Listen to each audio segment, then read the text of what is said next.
The DHS will hunt down the swatters targeting conservative figures. Over this last night, several more individuals were targeted, notably Owen Schroyer of InfoWars. And he published a video, and it's actually rather terrifying when you see it. Well, firstly, because these men have guns pointed at his house, and he walked out carrying his phone, and they were like, drop it. And he's like, I'm going to record this. They make him take his shirt off, walk backwards, get on the grounds, put his hand on his head.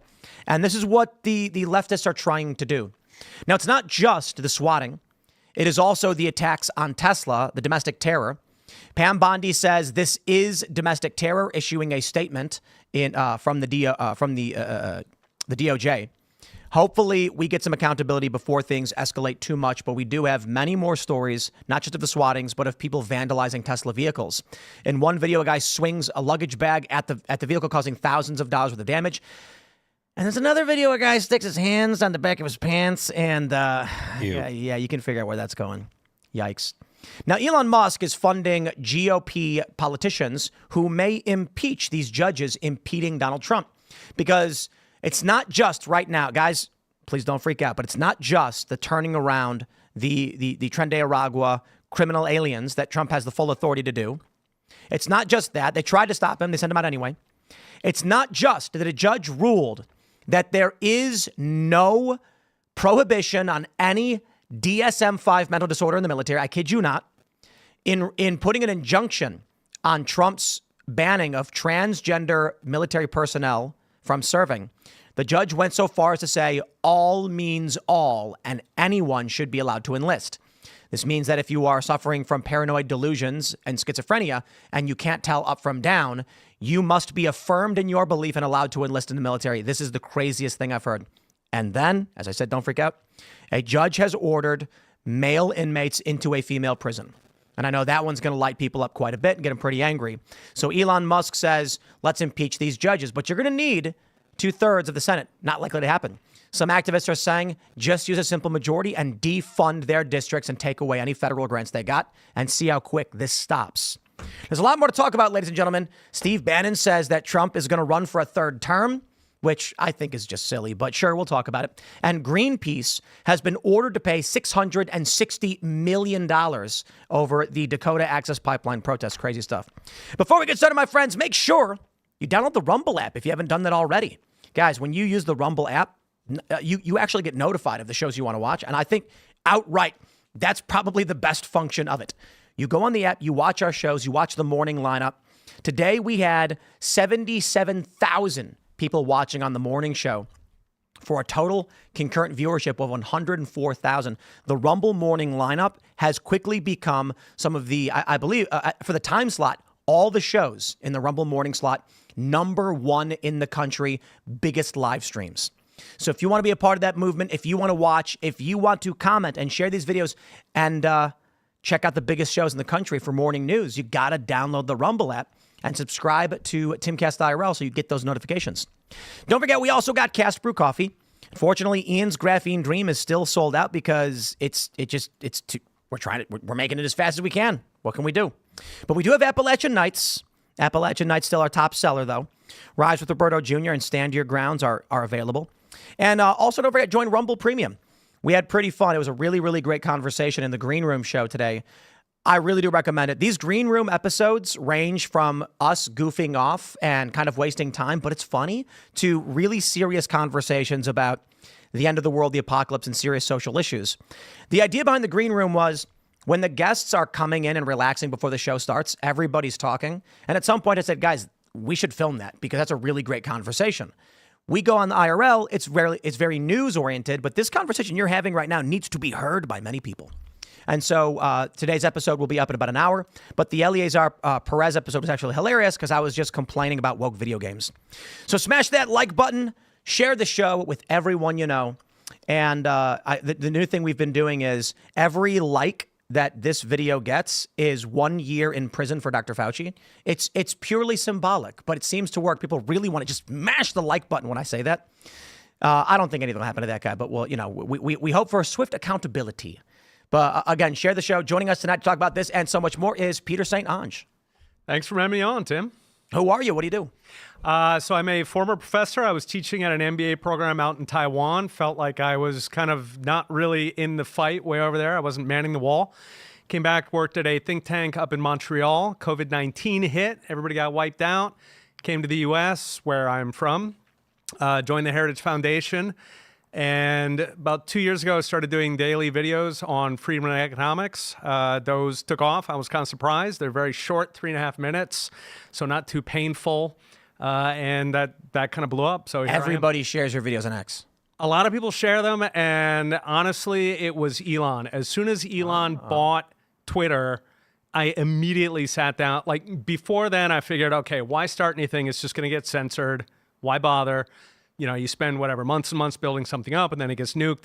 As soon as he bought Twitter, I started making plans, and then got it up like 4 months after. So huge impact from Elon. Right on. Well, I'm looking forward. We were to the conversation. We were talking a bit about economics, taxes, gold, and what the apocalypse will look like. And considering all this news about far-left violence, we're going to need to consider, is it going to be bottle caps, maybe lipstick? But we'll get into that. Thanks for hanging out. Ian's here. Yeah, I'm pumped, man. You said you were you identify with the libertarian models of thought, but you don't get into that libertarian party. Right. Anyway, we'll go deeper into it on the show. I'm just happy to be back, you guys. And tonight, for the first time, I'm on the Rumble app. I've been on the YouTube app every night. I've got it up on my phone during the show, watching the chat. Tonight, it's Rumble. So get over there, get in there, and say hi. I'm Ian Crossland. Glad to be back, Phil. What's going on, baby? Hello, everybody. My name is Phil Labonte. I'm the lead singer of the heavy metal band All That Remains, and I'm an anti-communist and a counter-revolutionary. I did want to point out that our guest tonight is a Austrian economist, and he is not friendly to the Libertarian Party, and that is something after my own heart. I like a lot of libertarian ideas. The Libertarian Party is the most annoying thing in the world. Let's get into it. Yeah, right. Like real quick, anarcho-capitalist. Yes, absolutely. So not one of these graph go up lolbertarians. Right. Yeah, and I hope we can get into that during the show. But yeah, definitely. But yeah, the reason for that. Yep. All right. Well, let's start with this. We have this. We have two stories that kind of go hand in hand. The first is the DHS. We have the DHS and the DOGE targeting the far left extremists, the terror. But we're going to start with the swatting because we've got an update. Owen Schroyer, the video put out is insane. DHS will hunt down swatters targeting conservative figures. Secretary Christine Noem says under President Trump's leadership, we will not sit idly by as conservative new media and their families are being targeted by false swatting. DHS Gov has the ability to trace phone numbers and track location information. We will use it to hunt these cowards down. This is an attack on our law enforcement and innocent families, and we will prosecute it as such. Take a look at this. Owen Schroyer tweeting, just got swatted. This is just one of the videos he has where police came to his door, weapons trained, and brought him out, made him take off his shirt, put his hands up, walk backwards. This is manipulating law enforcement to force them to engage in or to cause terror of these individuals. There were a couple other individuals that I saw. Some of these individuals getting swatted are not particularly prominent. No disrespect, but it's local news picking it up. Yep. The stories we see tend to be these big national figures, but then in the media, there are smaller conservative personalities being targeted as well. Possible that it's foreign agents using like throughputs to get to a local number. And man, I told Chase Geyser, who had experienced this a week ago or so, he was swatted, and we talked, and I was like, contact your local police department, let them know who you are, that you're a streamer. And if you are a streamer, you should do the same. Get to know your local cops, because if they know who you are and they know you're prominent, if they get that call, they're going to know ahead of time that they don't necessarily need to kick the door down, that there's probably some malfeasance going on. That's a really good point. It's worth noting, whether you're in the political realm or even if you're just a regular streamer, it's a good idea to let your local law enforcement know to the degree that you can. I mean, if you're in a big city, it's harder to get in touch with police and make them aware. But if you're in a smaller town, you can definitely reach out to your local law enforcement and say, look, I'm a low-level public figure, right? Just don't try and pump yourself up, but just be like, look, if someone ever calls in these kind of calls, let me know first, call me. You can talk, I'll be there. This kind of stuff happens from time to time. So it's a really good point, Ian. Thanks. And additionally, if this kind of thing, I don't take sides on this, man. If this kind of thing was happening to I do. I'm on the side of the people that are not doing the swatting. It's exactly the righteous path. And if people were swatting, and I'll pick on you, Sam Cedar, who I love you, Sammy, but if you, for instance, who's considered on the left, I would be up in arms if people were swatting people like Sam. It's not cool, man. So we got to get this resolved, and I'm glad that they're doing it. Sure. So I'll say this. If you look to any prominent liberal, they're going to decry this and say, of course we oppose this.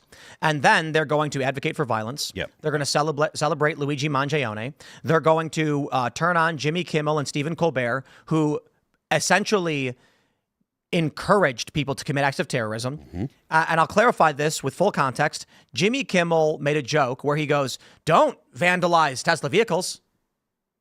Yep. Anyway, and then everyone busts out laughing because the implication was do it. And Stephen Colbert said he appreciates the tireless effort of the individual who vandalized a bunch of vehicles, stealing their tires, and said the reason he doesn't condone the violence, that condemnation comes from the deepest pit of his CBS legal team.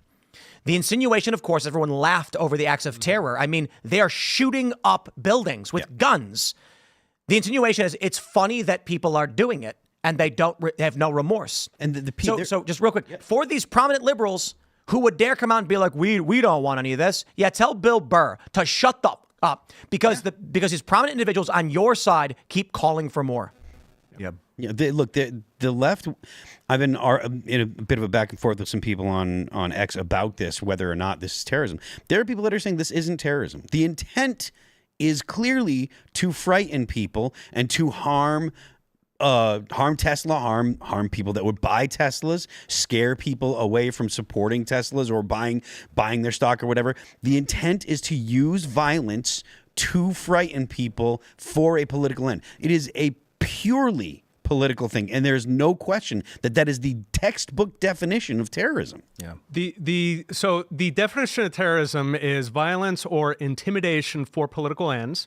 Thank you. The trick here is that for 50 years, it has not been prosecuted on the left. And so the left just can't get it through their heads. They burn down entire cities. They just did it a couple years ago. Nobody gets arrested. If they do, it's a slap on the wrist. So they can't get it through their heads that left-wing political terrorism is actually terrorism. Yeah. I got to admit, I think they're fully aware of it. They're just lying. I mean, you take a look at the court cases with Donald Trump. The judges keep saying Trump can't do this, Trump can't do that. In the instance of the deportation, it is completely within Trump's authority to deport criminal aliens. Obama did it to a tremendous degree. And they said, where are the trials for these individuals? Ask Obama, I guess. The point is this. It's not about whataboutism. It is they know Democrats have done this. They did not care. They are only pretending now that Trump does it. They are claiming that Trump is pushing us towards a constitutional crisis when Trump uses executive authority as he's allowed.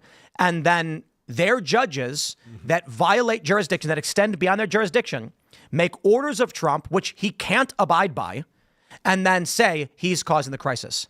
This is the game. They will engage in terror, and then they will joke about it and claim it's not happening, or act like they don't like it while encouraging it. You're going to say something here?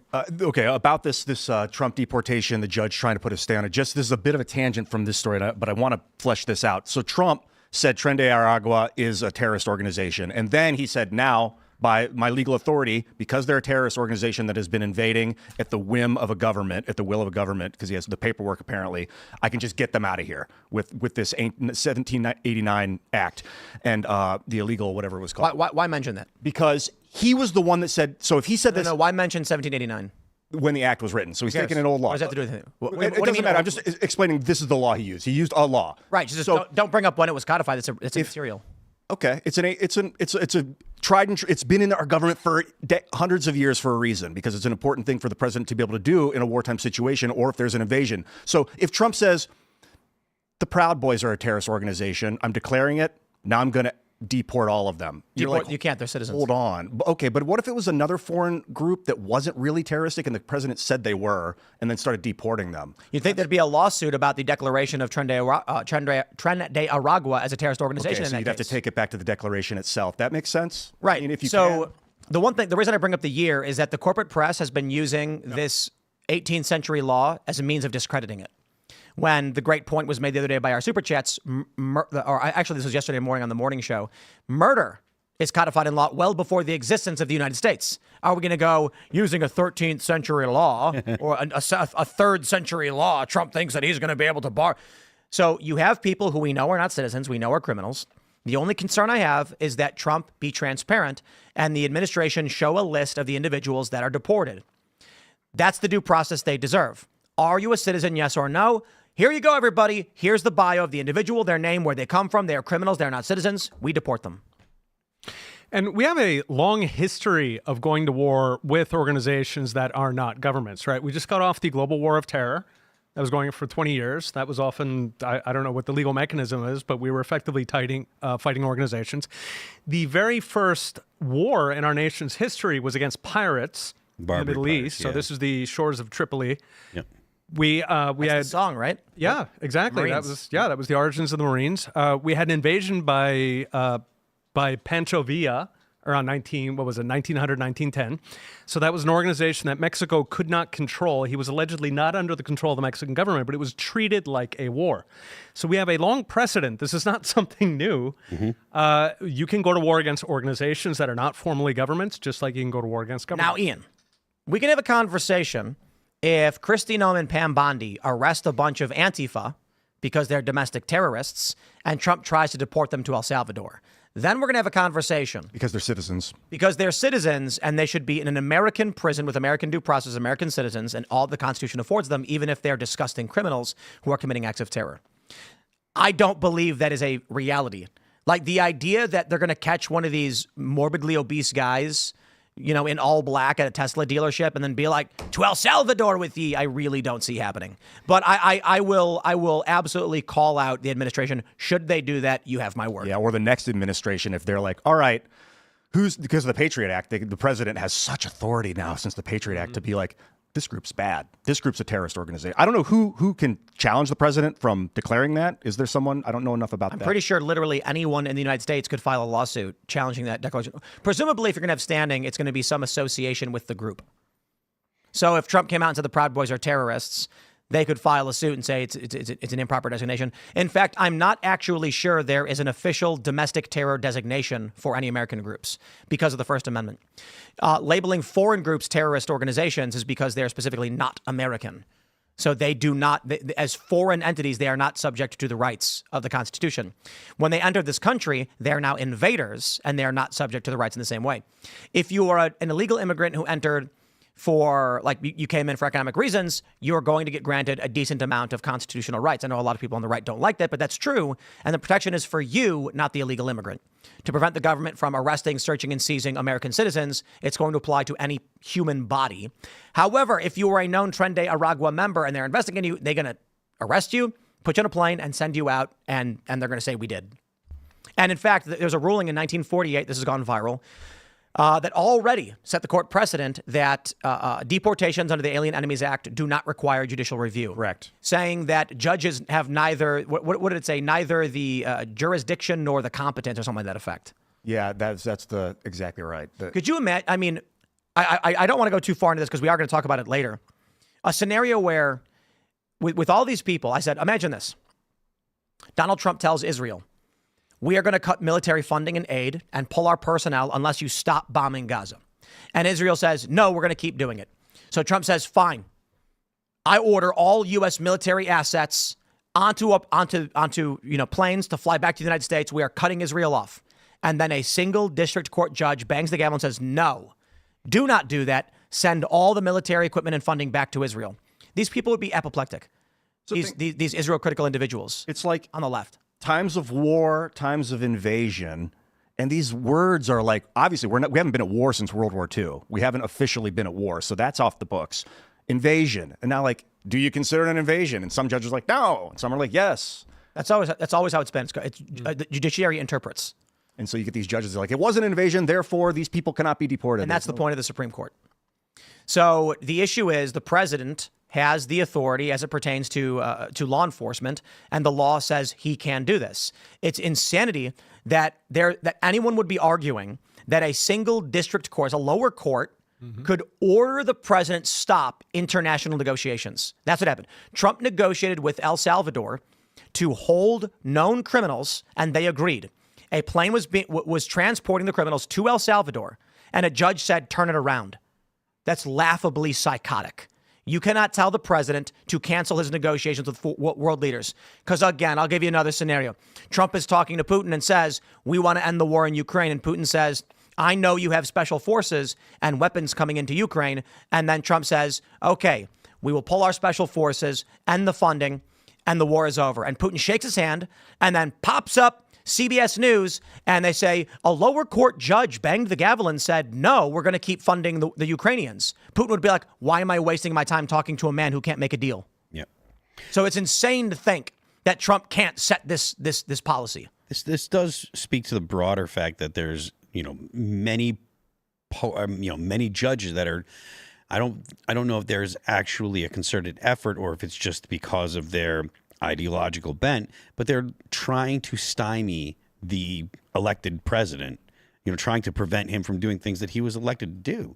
And this is a problem, obviously, because the president is elected by the people to perform duties that the people want. So if he gets elected and these judges are going to just say, well, we have a different ideology than the majority of the people that voted for the president, and so we're going to interpose ourselves between the president or between the people. I think that's fine. I'm totally fine with it. 100%.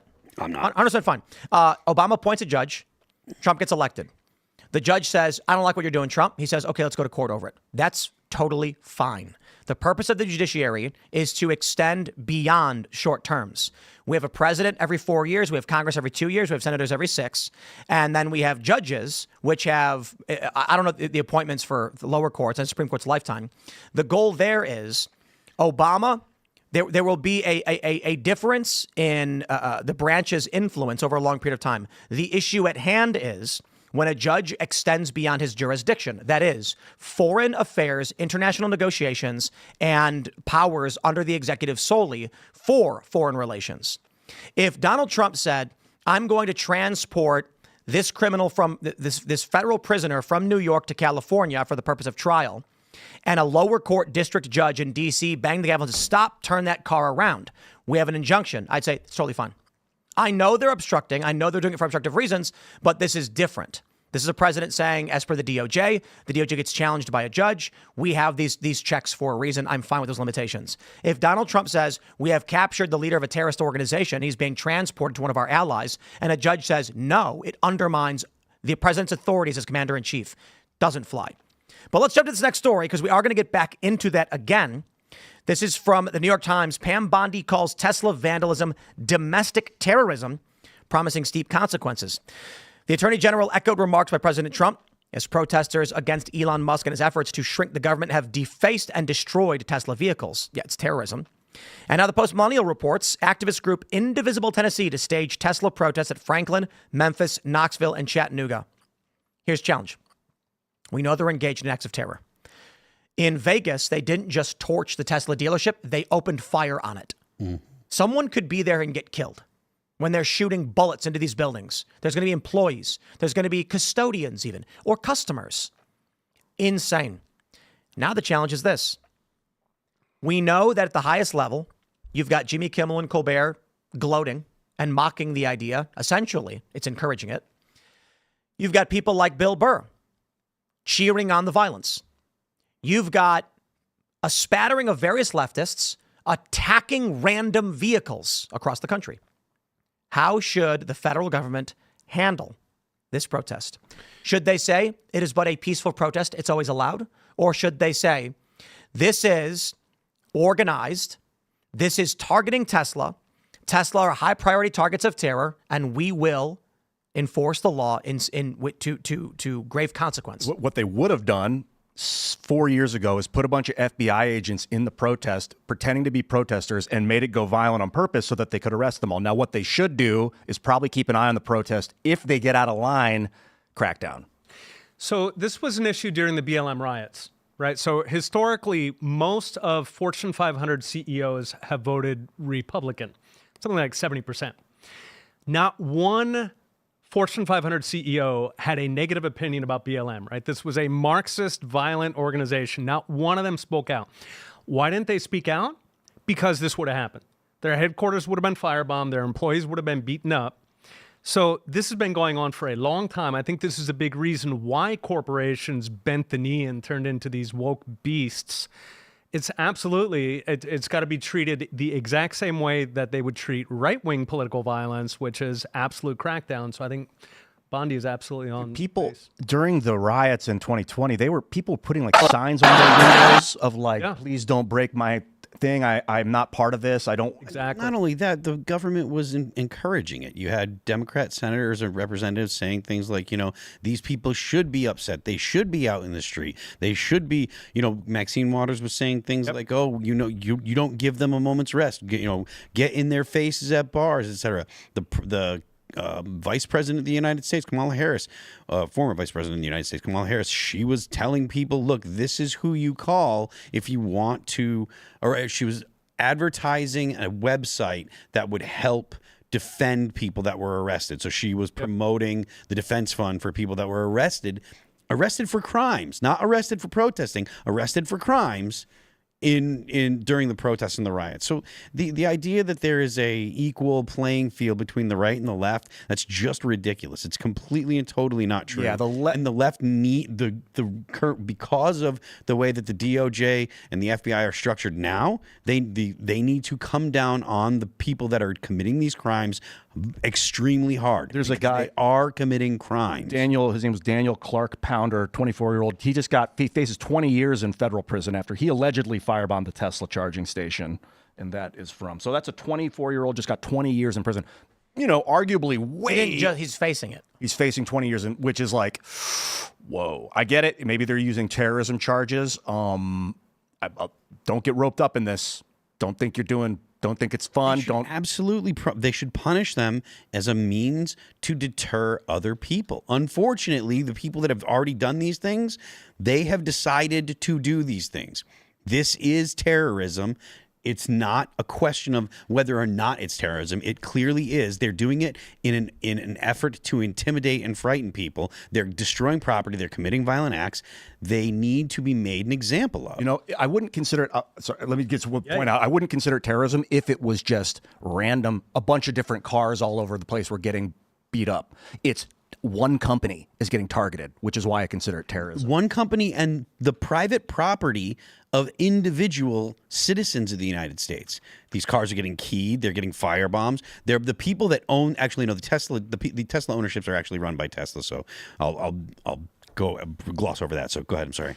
But yeah, and then the next question is using RICO on some of these organizations, right? So Antifa says, no, we're not a formal organization. Well, neither is the Mafia. The Mafia does not have a mailing address with a bunch of registered, right? These are all shadow organizations, and the job of the prosecutor is to figure out what is a substantive organization here. So use that on Antifa, on whatever NGOs are currently associated with these crimes. Pardon me? Whatever NGOs are either pushing or funding or somehow associated with. Absolutely. Remember during the BLM riots, I think we had like U-Hauls full of cinder blocks. Yeah. Somebody paid for this. And people. Yeah. Yeah, but it's not expensive. Right. I mean, relative to, so let's say there's some dude who works at a big tech Silicon Valley firm and he makes $120,000 a year and he's got $10K in his bank account saved up and he says, I'm going to go spend $1,000 on bricks. I always hear people say, like, who paid for this? And I'm like, guys, it's not that expensive to do some of these things. A couple $100, you can get signs printed up. I guess you'd have to take into account, one, how much was spent on the terrorism to get it funded, and two, how much damage was done by the terrorism after the fact, and put those two things together.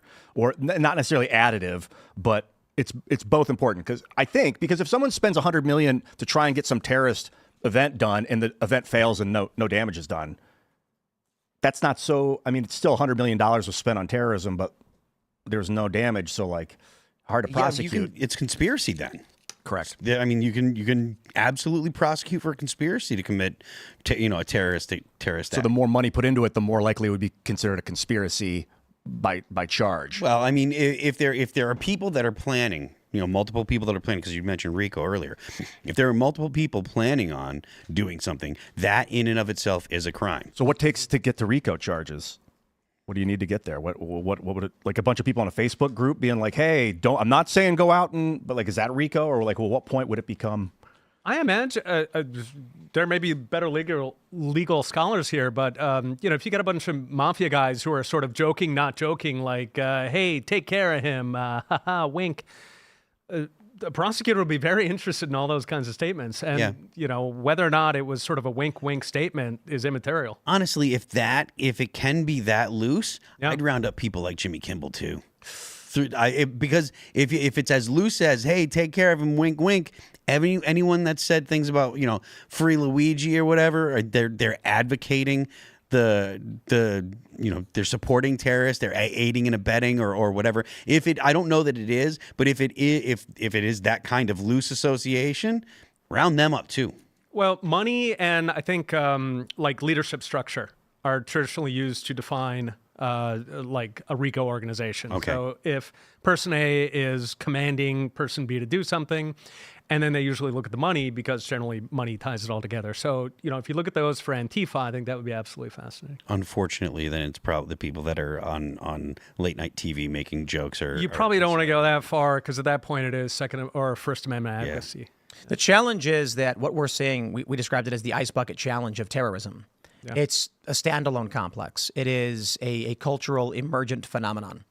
These people don't need to be organized. They know what to do without direction. So when someone makes a video and they look at the camera and they say, "You know what to do," they all instantly know what the reference is. And then if you actually went to court and went before a jury and said, "Look, he said you know what to do," they're going to be like, "What?" And he's going to just go, "I was talking about buying ice cream." So doesn't that work with ISIS, for example, when they're recruiting people? So the organization is intentionally atomistic.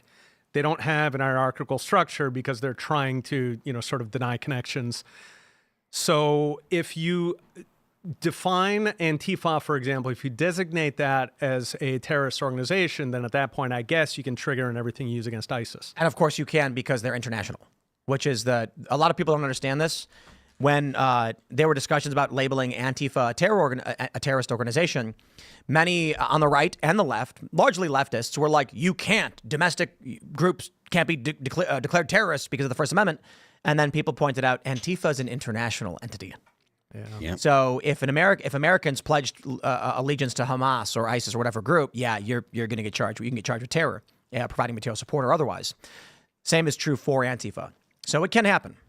Antifa's been international. Antifascista. That was ancient. That's been around for a long time. It started in other countries. Yeah, and it still exists. There's Antifa in other countries today.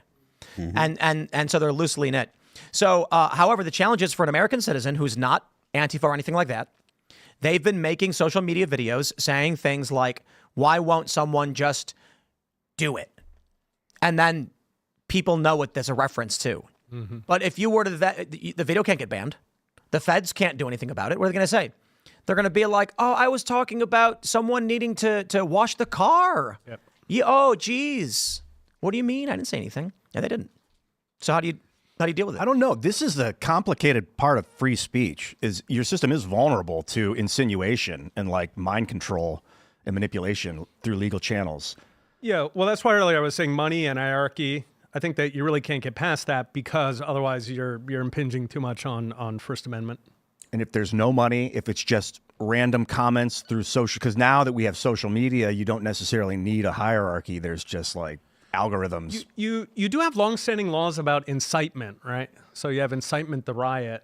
So I don't know if I think it's got to be pretty direct. Yeah, they got to have. Usually it's a direct threat with like time, like it needs to be an adjunct call to it. Like at this time, at this place, we're doing this thing. And if those three things are apparent, it's become an actual threat, like a legitimate illegal. Otherwise, it's just like, if you're like, "I'm going to go illegal thing," totally legal to say that out loud.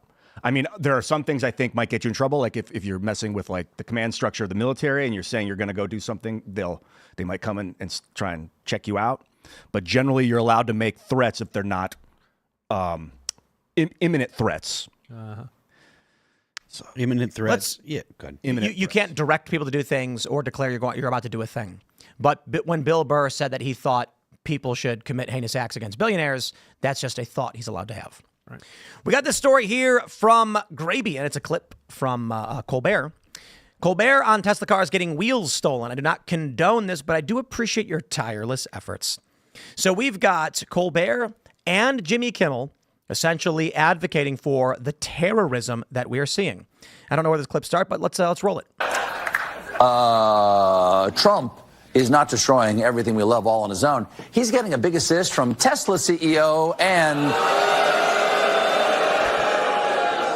guest of the White Lotus undressing that corpse with his eyes, Elon Musk. That has led a lot of protests around the country at Tesla dealerships. Now, I want to be clear. I do not condone violence or vandalism of any kind. That is a deeply held belief of mine that comes from the bottom of my CBS legal department. With that in mind, I find it interesting that there's a growing trend of cyber trucks being vandalized and used as skate ramps or covered in garbage. To be fair, that might not be vandalism. That might just be a simple mistake because they do look a lot like a dumpster. It's vandalism, dude. Tesla owners are facing backlash everywhere they go. Recently, somebody stole the wheels from every single Tesla in a Texas parking lot. Whoever did it, I do not condone this, but I do appreciate your tireless efforts. What's this?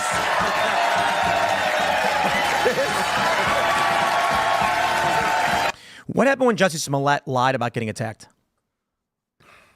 Every single show was somber. Oh, yeah. That this could happen in this country is shocking. How could this? It never happened. Yet when innocent people are being attacked, it's funny. Hey, we got Jimmy Kimmel. Don't forget Jimmy Kimmel. Wait, we don't got Jimmy Kimmel. Got it. Now we got Jimmy Kimmel.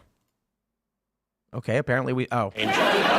Now we got... Other than the stock market for a change. Our co-president, Elon Musk, sent a SpaceX vehicle to bring the astronauts back, and when they landed, he fired them immediately upon landing. Tesla stock is way down, almost disastrously so. People have been vandalizing Tesla vehicles, new Tesla vehicles. Please don't vandalize. Don't ever vandalize Tesla vehicles. And so Elon Musk has been making the rounds in the right. We all get the implication of what his joke was meant to be. Yep. That light pause with the look to the camera was the wink and the nod. Mm-hmm. That's ABC effectively saying do it. Yeah, man. It's like I do want to give a shout out real quick just to this clip before we go. Once again, I got to unmute this stuff, don't I? Stephen Colbert. You're good. There we go. This weekend, a man and a woman who are serving I'm sorry. I gotta tee this off. This is from March 13th, 2022. together in the resistance took a break from fighting to get married on the front lines. It's like a wedding in Texas, but with slightly fewer guns. Although I must say, huge faux pas. Everyone knows you're not supposed to wear the same color camo as the bride. Where is she? Where is she? I'll tell you what, I will never complain about a destination wedding again. Russia has been hit with a series of crippling sanctions, and it looks like there's more to come because the U.S. and its European allies are now discussing banning imports of Russian oil. Take that, Putin. We're not going to buy our gas from a war criminal. We're going to buy it from the good guys, Saudi Arabia. But it's going to cost.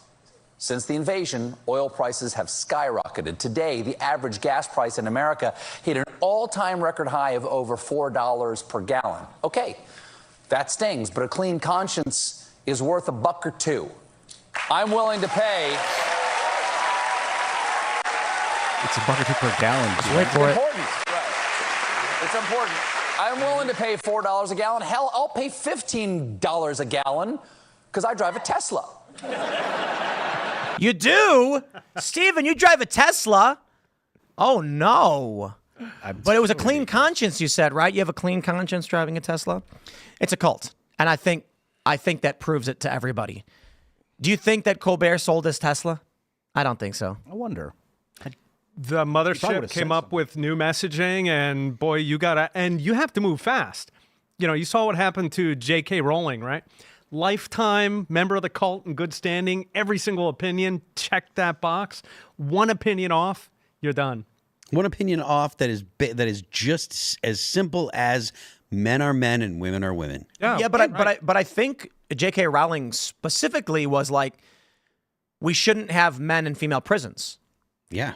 I think that was the first issue that she brought up. She was like, wow, a man was placed in a female prison, and that's scary. And then they went after her for it. Yeah. And then someone put up a billboard that said, I heart J.K. Rowling, and they called it hate speech and took it down, which is insane. And then Billboard Chris explained how famously he in Canada did the same thing, and they called it hate speech and took it down. Yeah. Just saying, I heart J.K. Rowling. Yeah. Well, don't watch Harry Potter on, what is coming on, HBO? I heart J.K. I heard they're race swapping Snape anyway, so I will not be watching it. It's wild that they're remaking. Remake? Well, I mean, bro, it's been 20 something. It's been 20 years, hasn't it? Wow. Yeah. I can't even believe that. You're old, Phil. I don't want to talk about it. I read the book when I was working at Ground Zero at 9/11. That's Yeah. when I got into Harry Potter. I was an actual adult when Harry Potter came out, and it was 20 years ago. I was a small child. I was not. I thought Colbert, I don't normally talk crap about people, particularly behind their back. It's things I wouldn't say to their face. I've had it out, not out for this guy. He's such a waste of talent.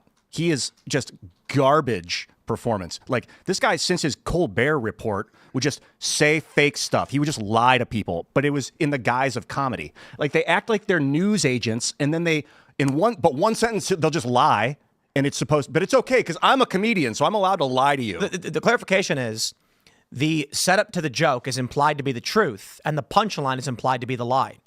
But they will lie in the setup as if they're telling you the truth. Mm-hmm. So on The Daily Show a few weeks ago, with the gutting of USAID, the setup for the joke is, today, Elon Musk went into the USAID and began firing lots of people, cutting foreign aid to developing nations. And then blah, blah, joke. And you're like, wait, hold on. That first part's not true. They treat it like an actual news story, so you think it's true. That's the manipulation. He started it off with our co-president, Elon Musk. Not true. I don't know why you said that. It's not funny. People didn't even know if they were supposed to laugh. They no. Hold on. Like, I can understand what you're saying on that, but that's not nearly as egregious as how Colbert will be like, take a look at this. Here's a news clipping in a report, and he's lying to America about it. The purpose of the joke after the fact is to cover up the fact that he just gave you fake news. Yeah. Because then when they're called out on it, he goes, it was a joke. And then they go, yeah, it was a joke. You're so dumb. Mm-hmm. That's it, man. I've had problems with this guy since 2006. I made a YouTube video right at him in 2006 being like, you are a fake piece of crap. That showed him. I was like, you know what? I don't even care if people see my stuff. I put that energy out into the universe and they feel it. Because those vibrations, they get Yeah, and other people see it, and the ripples through seven steps of Kevin Bacon. Everyone knows Kevin Bacon through 7 people.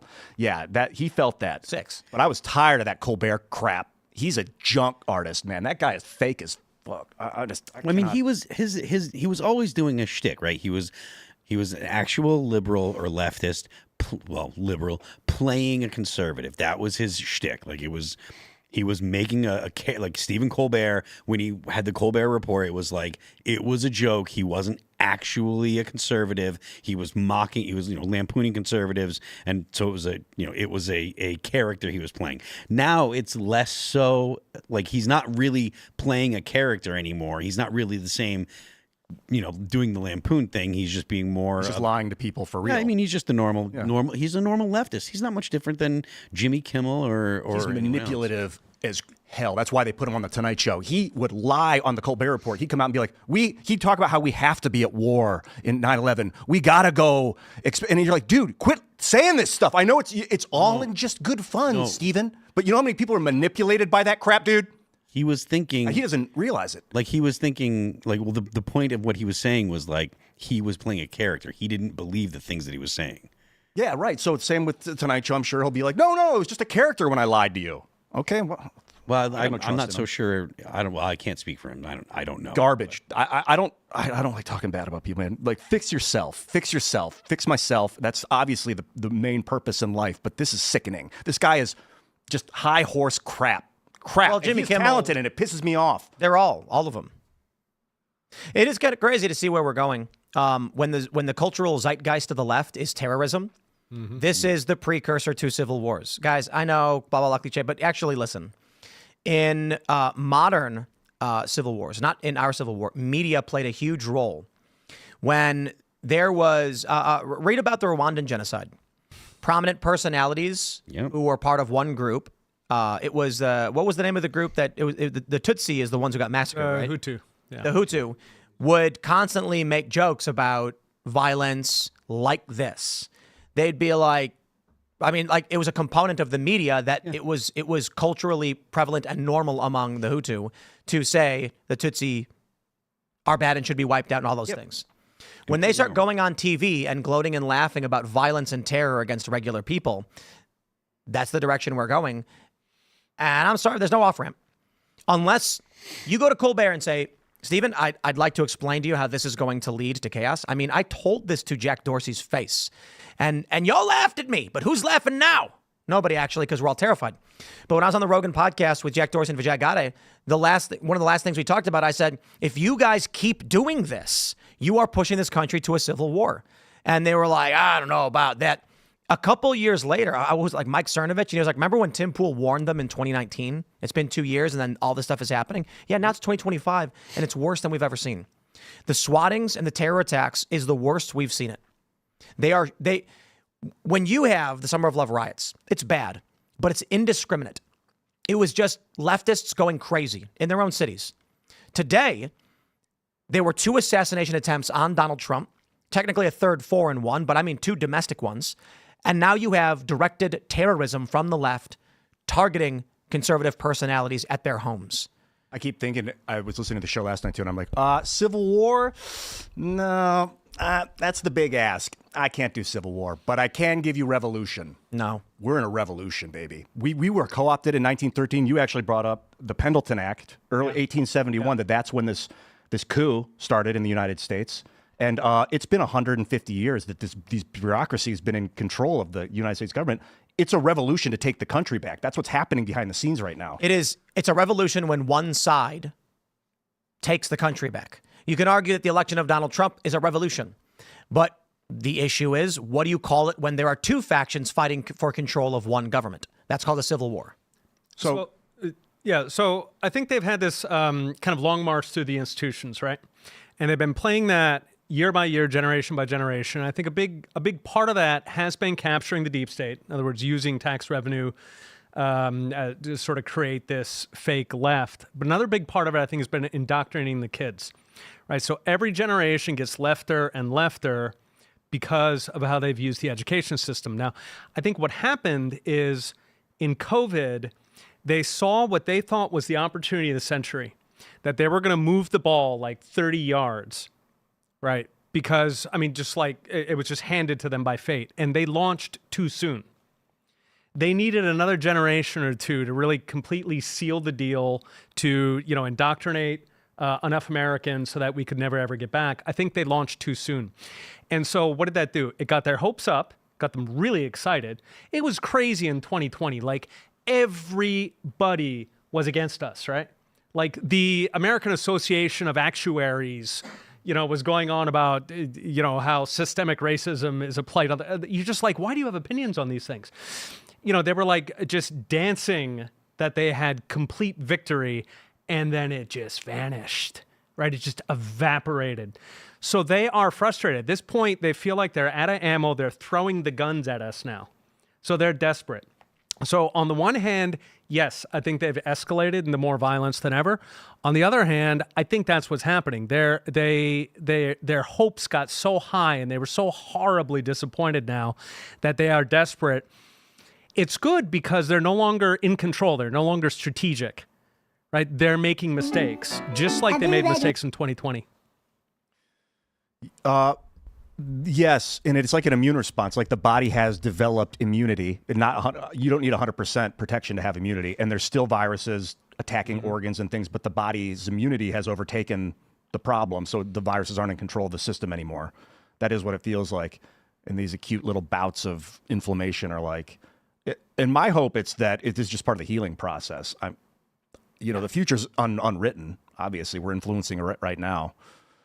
So do you have a sense of where this is headed? Because me and Tim, Tim said there's no off-ramp, and that's something that we've been saying around here a lot. I don't see an off-ramp because I don't know if you can't get people on the left to say things like, yes, it's bad for there to be terrorist activity because they believe that Donald Trump is a fascist, or that these things that Donald Trump and Elon Musk are doing will somehow lead to fascism, which I don't understand how they can conceive of that, but take at their word that they believe that.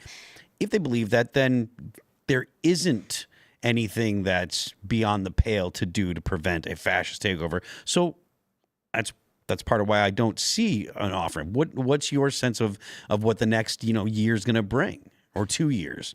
Yeah, I think there's always like a hardcore, whether it's 5 or 20%, and those people maybe are beyond redemption. Thank goodness in democracy they don't matter. But the question is, you've got another 20 or 30% who they believe in this left-wing stuff just because they're fans of Jimmy Kimmel or whatever. They're not really dedicated activists. They're the ones who I think are in play. And honestly, I'm very optimistic about the trends. I think that the media, the alt media, is by far stronger than it's ever been. If you look back to the 1970s and 1960s, right, you had a monolithic left-wing media. You didn't even have Rush Limbaugh yet. Okay, you had zero voice from the right. The closest you had was maybe William F. Buckley. I mean, just nothing, right? And yet we fought them to a standstill. Yes, we were losing ground, but not that badly considering that we had absolutely zero voice. So I think that if you look back over the past 150 years, right, the period of left-wing domination of newspapers and then TV and then radio and so on, I think that we're actually in a really, really good spot here. I was shocked that media pulled out all the stops going into the 24 election, right? They compared him to Hitler. Everything they had in the arsenal, they were like, throw it all now. It was insane, right? And it didn't work. So I think that's a very, very important number. We continue gaining. If you look at the new media, I mean, people like us, but just, you've got new guys on like YouTube and X all the time. These people are so much higher quality than the garbage that is being peddled. I think that what we're looking at now is that 60 people who are in their 60s or 70s, they're slowly being replaced by people who are in their 20s. Nobody in their 20s watches ABC News. No. I mean, like zero. Right? So the media is trending in our direction. The left had been convinced so long that time was on their side because both immigration, illegal immigration, and capturing the education system. Now, when I look at media, when I look at the trends in there, time is on our side. We are winning. So we're already in control right now. We are discovering the last fedayeen, like the last insane Japanese soldiers living in the forest at this point, these guys doing the violence, right? This is no longer controlled like mature opposition. This is desperate. So it looks bad at the moment, but I think it's like when the fever breaks and you start healing. Let's jump to this story from the New York Times. Musk donates to GOP members of Congress who support impeaching judges. It's a big story because all of these judges are seeking to obstruct Donald Trump's rulings, protecting USAID, protecting federal workers, stopping deportations, and now stopping Donald Trump's banning of transgender people serving in the military. Some activists have argued, don't bother impeaching because you need 2/3 majority of the Senate. Why don't you just defund their districts with a simple majority? And that'll be a major move.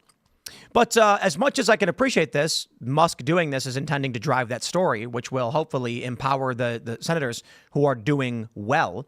Charlie Kirk talked in the end of last year about going after these senators who are rhinos and are not supporting real accountability. But this goes back to the question of Donald Trump's authority and the Constitution. And as we were just talking about conflict in this country, civil war versus revolution, I would say that the conflict has reached the highest levels under Donald Trump today. But it's curious. In Trump's first term, they were accusing him of being a Russian spy. They were imprisoning the people who worked with him. Flynn before he even got started. They didn't put him in prison, but they ran him over the coals. Carter Page was run through the coals, all of these things. You had Manafort was actually charged, and Politico reported that it was Ukraine who fed those documents to the U.S. so they could go after him. Now Donald Trump is president again, and they seem to be on the outs, but they are still fighting. So it may be that this is the back end of the conflict, and things are going to start simmering down now that Trump is in control. Of course, they're resisting. Of course, there's violence and terror from the left right now. But will it actually be enough? I think it's a possibility that what we're seeing from the left is a death rattle. Certainly they're still there, but they are thrashing about in the water, grasping for straws. No one wants to tolerate.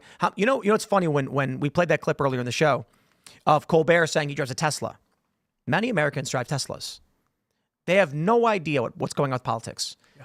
They're going to walk outside and find their tires slashed or something and say, I don't understand why this is happening to me. What did I do wrong? I was told to buy an electric car, so I did. And now the left is destroying my car for having done it. It may be that regular people just say, Trump, lock him up. And then we get an end to the conflict. The federal judges lose power. Trump does what he wants. And that's it. I'm not so confident of such a rosy prediction.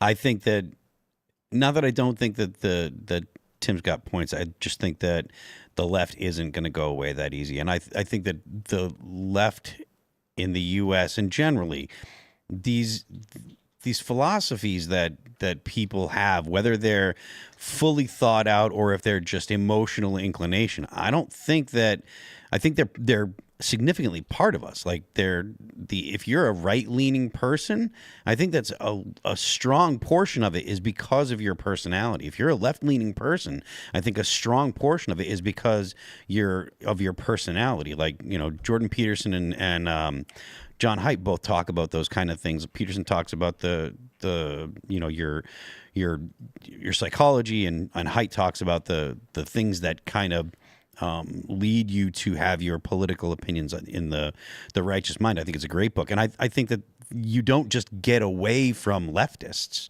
You know, I don't think that you just win and then the game is over. I think that that's what the left kind of thought when Barack Obama was elected. They thought that, okay, we're kind of reached an end of history point. From now on, the Republicans are going to be only a regional, you know, in the South, and they'll put up their candidate every year and every 4 years, and every 4 years we're going to stomp them. We'll always win forever, and we own the country now, you know? So there's a fascinating book called Darwinian Politics by a guy named Paul Rubin, and he's got kind of models of what motivates left and right. And essentially, right is focused on out-group domination, and the left is focused on in-group domination. Both of these are very necessary in sort of a Darwinian situation, because otherwise your genes are going to be eliminated. Sure. Either by the next tribe over or by the hot guy, whatever. The guy who hunts well and then gets all the girls. And so we have it built in to resist in-group, out-group. And those manifest in modern terms in the left and the right. And these are enduring, right? You can go back to Plato and you've got an identifiable left and right. You can go back through, you know, ancient China and you've got one group that's advocating for equality and another one that's interested in the fitness of the group and resisting external domination. So those both exist. But I think that when we're talking about the left here as a concerning organization, that's fundamentally a hand in glove of the state. And the state, you know, of course, has common cause with socialists. Yes. It wants there to be more government power, you know, and then it hires these sort of intellectual bodyguards that it directly funds. So that, I think, is separate from this sort of innocent question of, you know, do we want more equality? Because those have already been resolved by classical liberalism, right? We're all equal before the law. We all have equal rights to, you know, nobles are not supposed to be punished at different, at lighter penalties, even though they in practice are. But at any rate, we've already resolved those questions largely. The question now is, what about this violent hand in glove of the government? That, I think, is absolutely defeatable.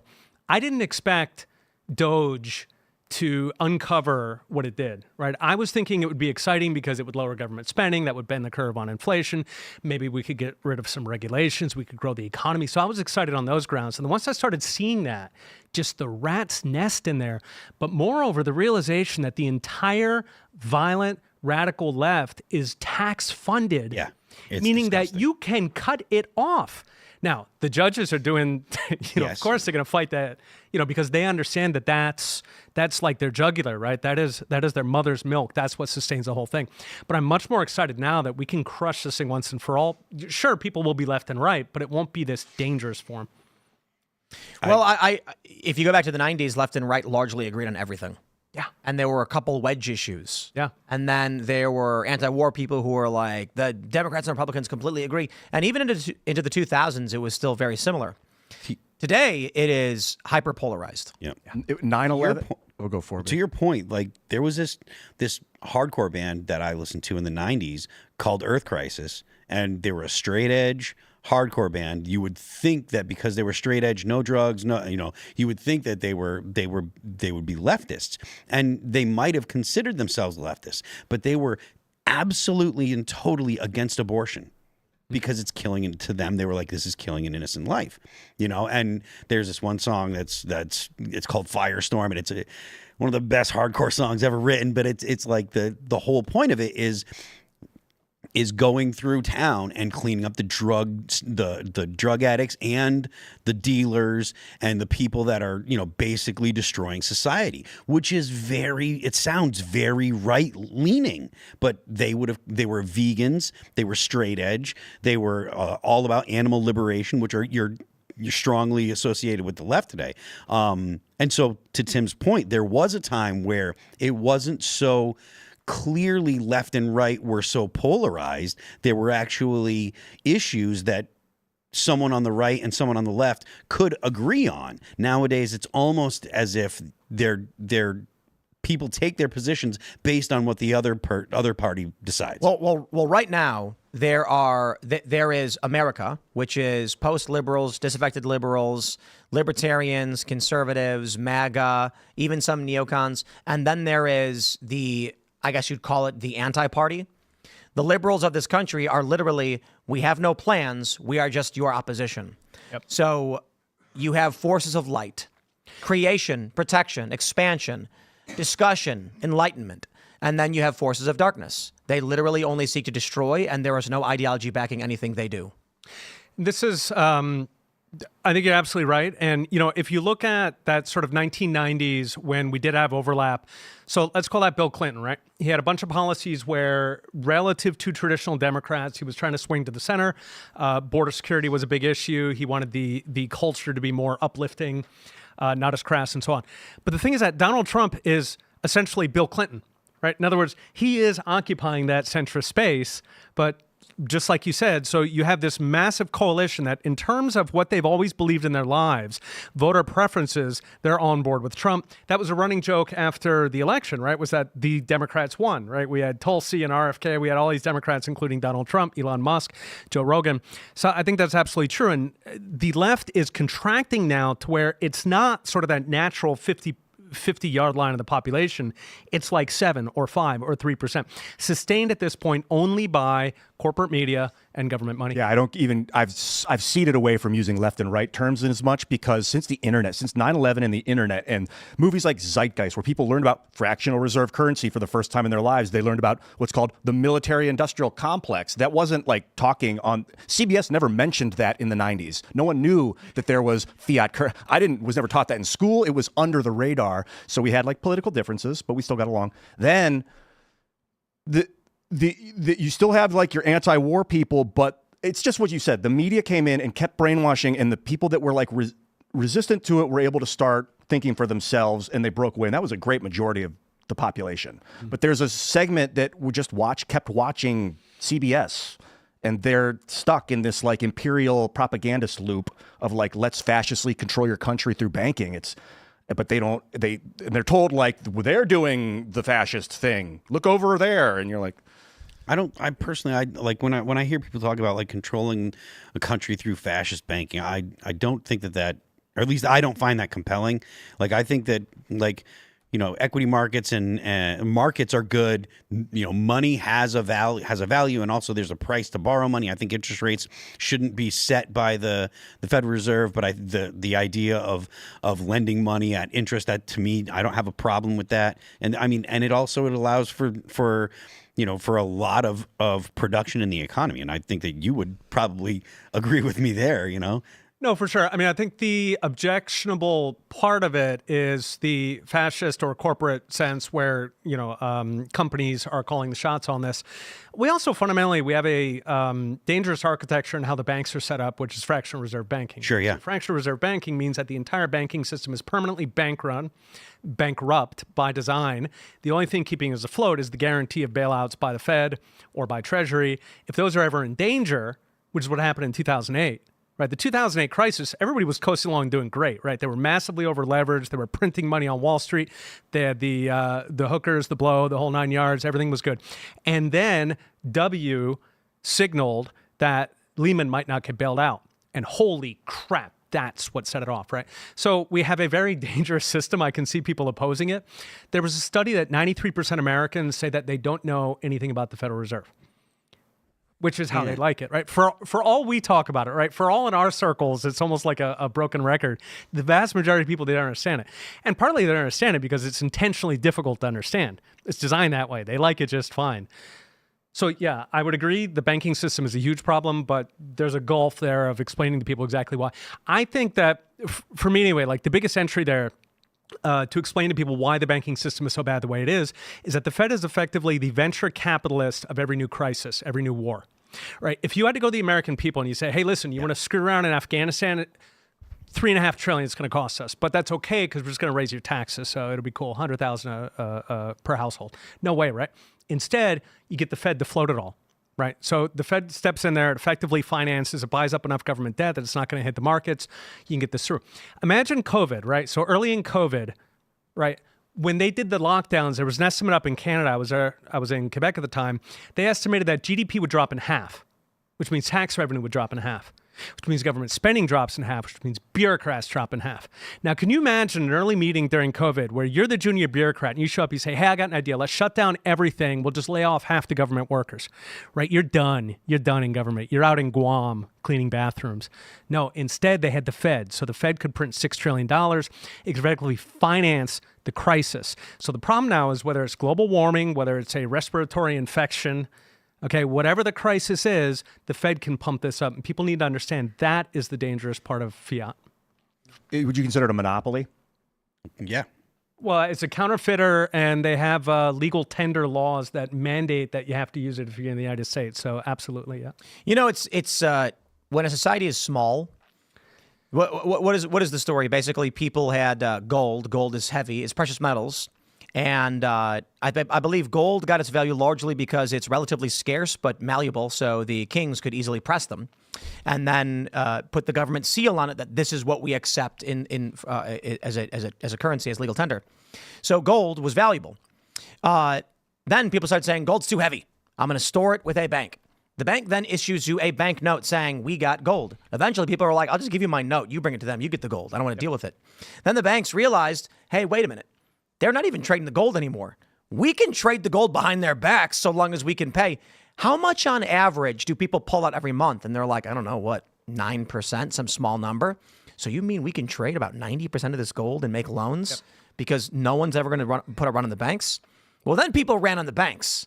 There was one story where a guy got word in Southern California or something that the banks were shutting down and they were freezing his assets. So he got on a horse and he ran as fast as he could on horseback to a bank in a neighboring town and then got his money from that bank instead with the banknotes, some crazy stuff like that. Eventually, the government went, guys, we don't even need gold. Nobody wants to carry it. Let's just get rid of it and then seize it from everybody and put it in our vault at Fort Knox. Hopefully. I don't even know where it is anymore.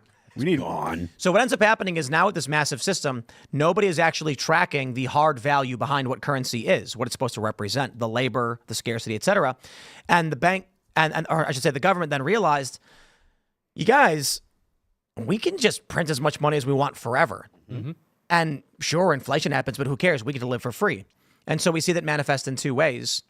You get the deficit spending where the Pentagon loses, or the Pentagon can't account for something like $2 trillion in their audit. It doesn't mean the money's gone. It means they don't know how it was transferred and where it ended up.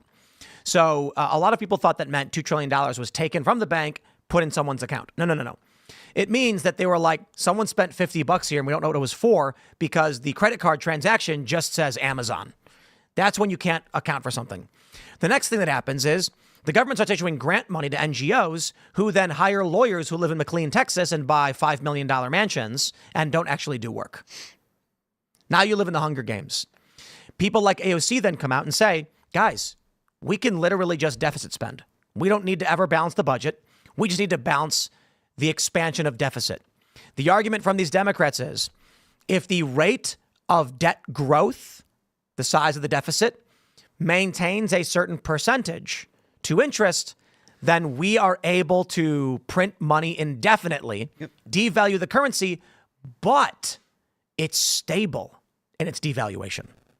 So while we would argue our currency should retain its value for the labor we do, the modern argument is so long as we can project the devaluation, we're fine.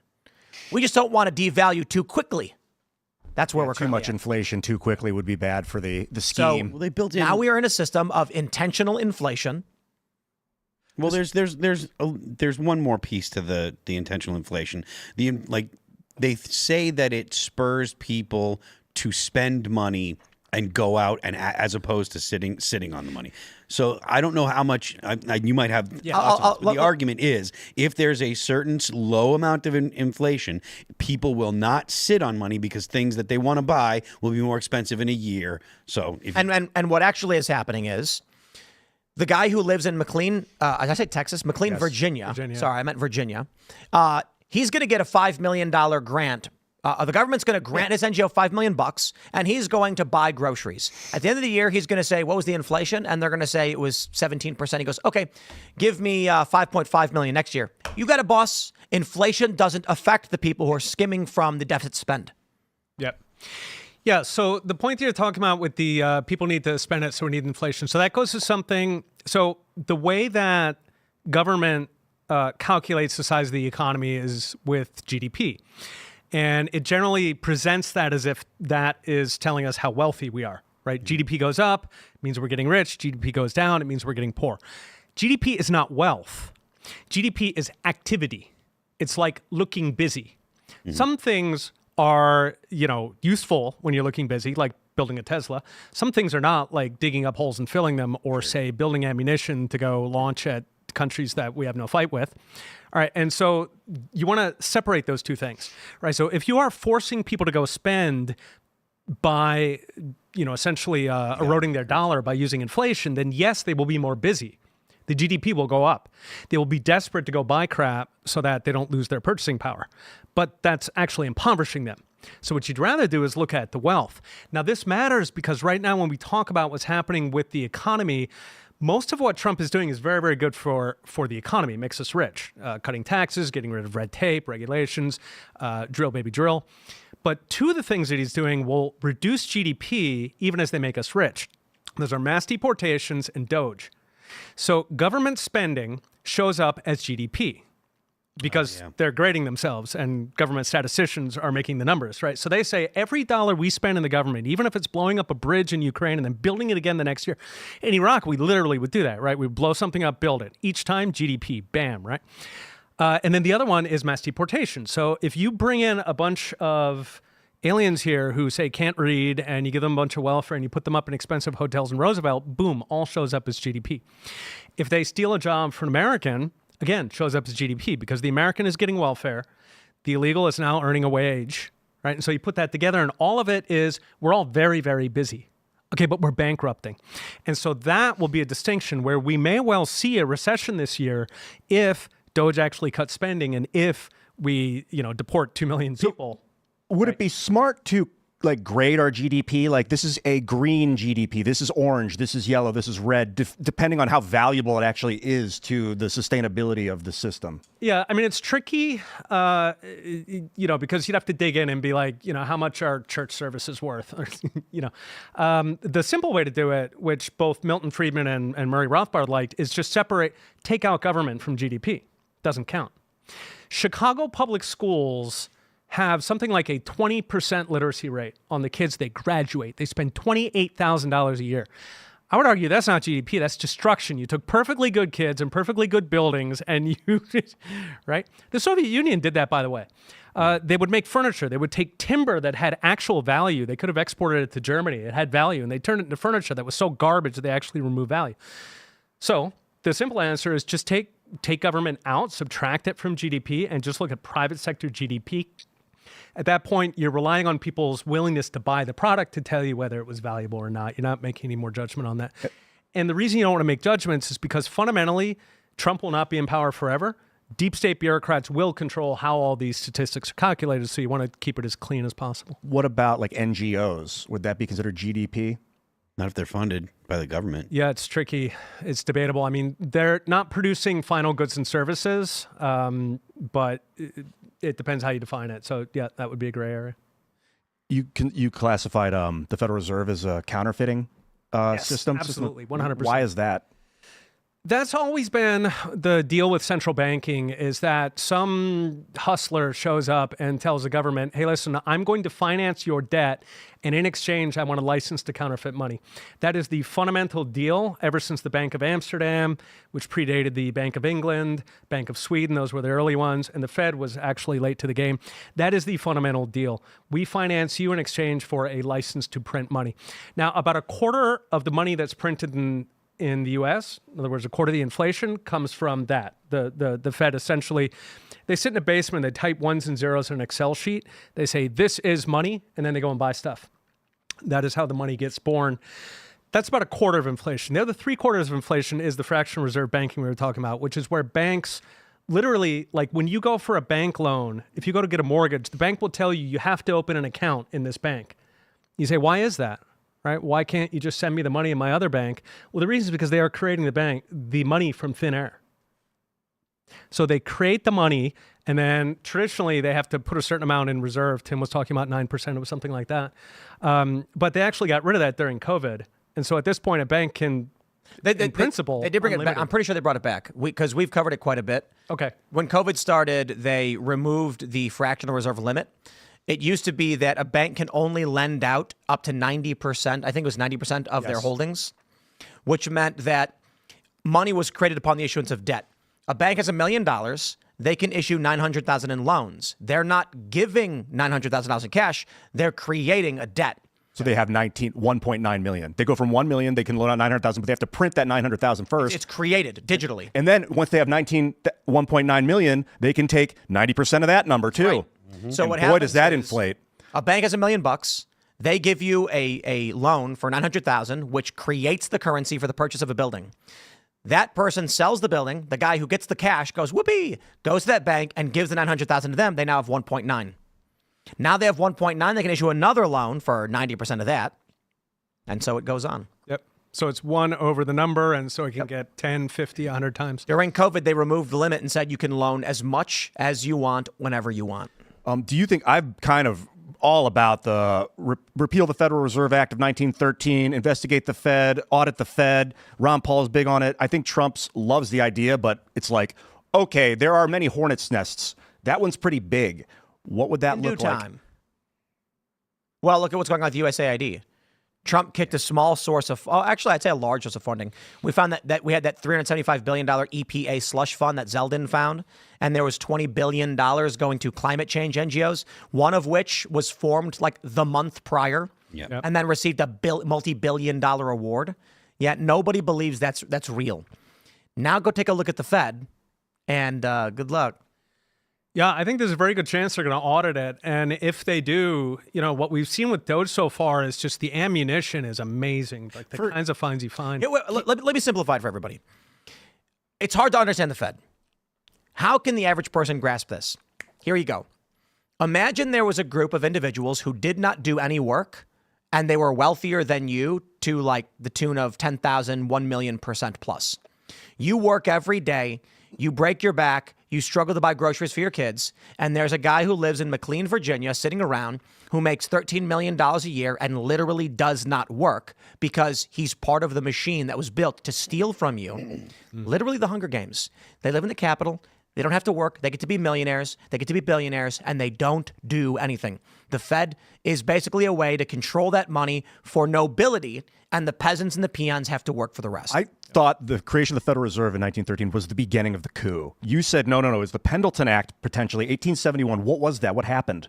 So the Pendleton Act was the first attempt to create a professional bureaucracy. And it was pushed through by the left, and they were attacking government corruption. Government is always corrupt, newsflash. No matter who runs it, no matter how you structure it, government is it is a fact of the universe. And so they used government corruption to install this system where the bureaucracy was, in theory, going to be independent. It was going to be independent of the president and, in theory, of Congress. The problem is that once you do that, you are making it independent of the voters. Right, because the only influence that voters have over the government is through the president and through Congress. So if you've made the bureaucracy independent, you've made it independent from voters. Meaning, who exactly does it serve? And we now know who it serves, which is that it serves itself. And it develops relationships with golden parachutes with all kinds of outside organizations, then does favors for them. And they either give them money while they're in office or they wait until they're out of office. You know, the sort of stereotypical SEC commissioner who goes and has lunch with Goldman Sachs and they discuss what his career objectives are in the future, right? And so that was really the bureaucratic coup. And that was, I think it was 1871 or 73. And then it built up over time. And that then created this sort of outside organization that was permanently pushing to grow the government. So once we had the Pendleton Act, before then it kind of zigged and it zagged. The government got bigger, it got smaller, got bigger, smaller. Generally wars made it bigger, and then there'd be a reaction to that. Andrew Jackson was the classic. He absolutely shrunk the government massively. He fired something like, I think he fired about 10% of bureaucrats, and he told the rest of them, get in line or you'll be next. Right, that was about 1830, so that was before Pendleton. He also closed the central bank, by the way, the Fed at the time, the so-called second bank of the United States. Awesome. So you had these zigs and these zags. Once you got Pendleton, at that point, it was a treadmill, only one direction, up and up. Who got put into the power of the bureaucracy when Pendleton got signed? I think the year, during that period, Republicans, which were the left-wing party, they were the party of government, they generally dominated. It was post-Civil War, and so they had disenfranchised a lot of southern states, which were traditionally Democratic. So they kind of had a lock on power. And that's why they put it in, because they were sort of institutionalizing that pro-government power that at the time the Republicans were doing. Now, the handicapping the Democrats turned out to be so successful that the Democrat Party essentially gave up and just became a super Republican party, which is how we got two left-wing parties. We're going to jump to this next story from the New York Times to change the subject, a hard segue, as it were, but we'll come back to that in a minute. Ben & Jerry's accuses Unilever of firing its CEO for political reasons. Ben & Jerry said in a court filing its parent company had ousted its chief executive, David Stever, without approval from the ice cream maker's board. Well, Ben & Jerry's used to be great. I remember when I was a kid and Cherry Garcia was becoming popular. Everybody loved that. Weird flavors you didn't normally get, and they were very delicious. And now, all of a sudden, it is the cringiest of cringe cult garbage. And you've got these billboards. I know my rights. Colin Kaepernick's change the world. Indeed. So the long story short, the CEO was fired, and the individuals at Ben & Jerry's say that that part of the agreement with the sale was that they would be continued to engage in their social mission of the company. Apparently, Unilever doesn't like it, and so now they're being sued. They're accused of firing the CEO because he allowed the ice cream maker to speak out on political issues. In a filing, Ben & Jerry said Unilever had fired David Stever because of his commitment to his company's social mission rather than his job performance. He has held the ice cream company's top job since 2023. We don't buy Ben & Jerry's anymore because they're psychotic. It's an insane company.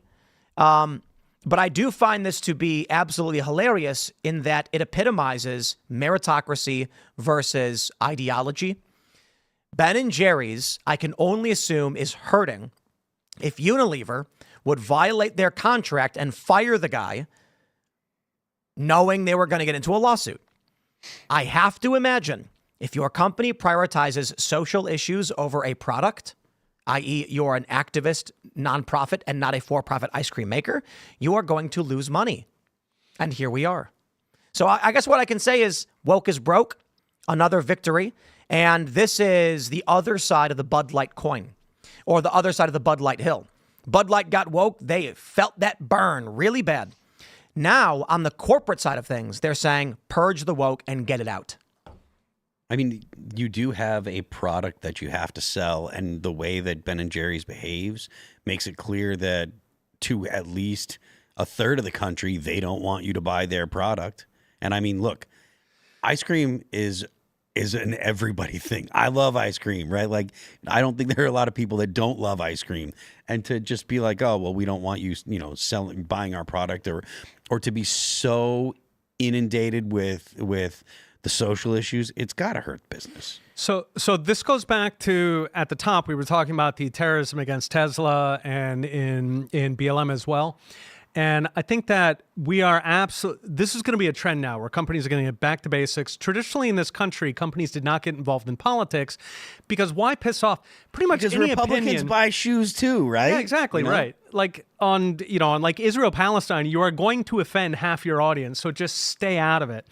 And that was the traditional wisdom. But I think companies could not do that because of intimidation by the left. And a lot of that was regulatory intimidation. Yeah. So in a lot of these businesses, especially in media, you can't piss off your regulator.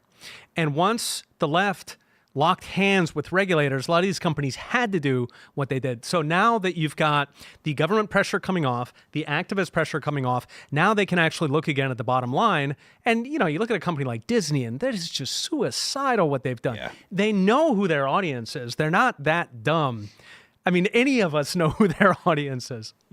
Part of me thinks that Disney did the things they did because they believed that they had more influence than they do.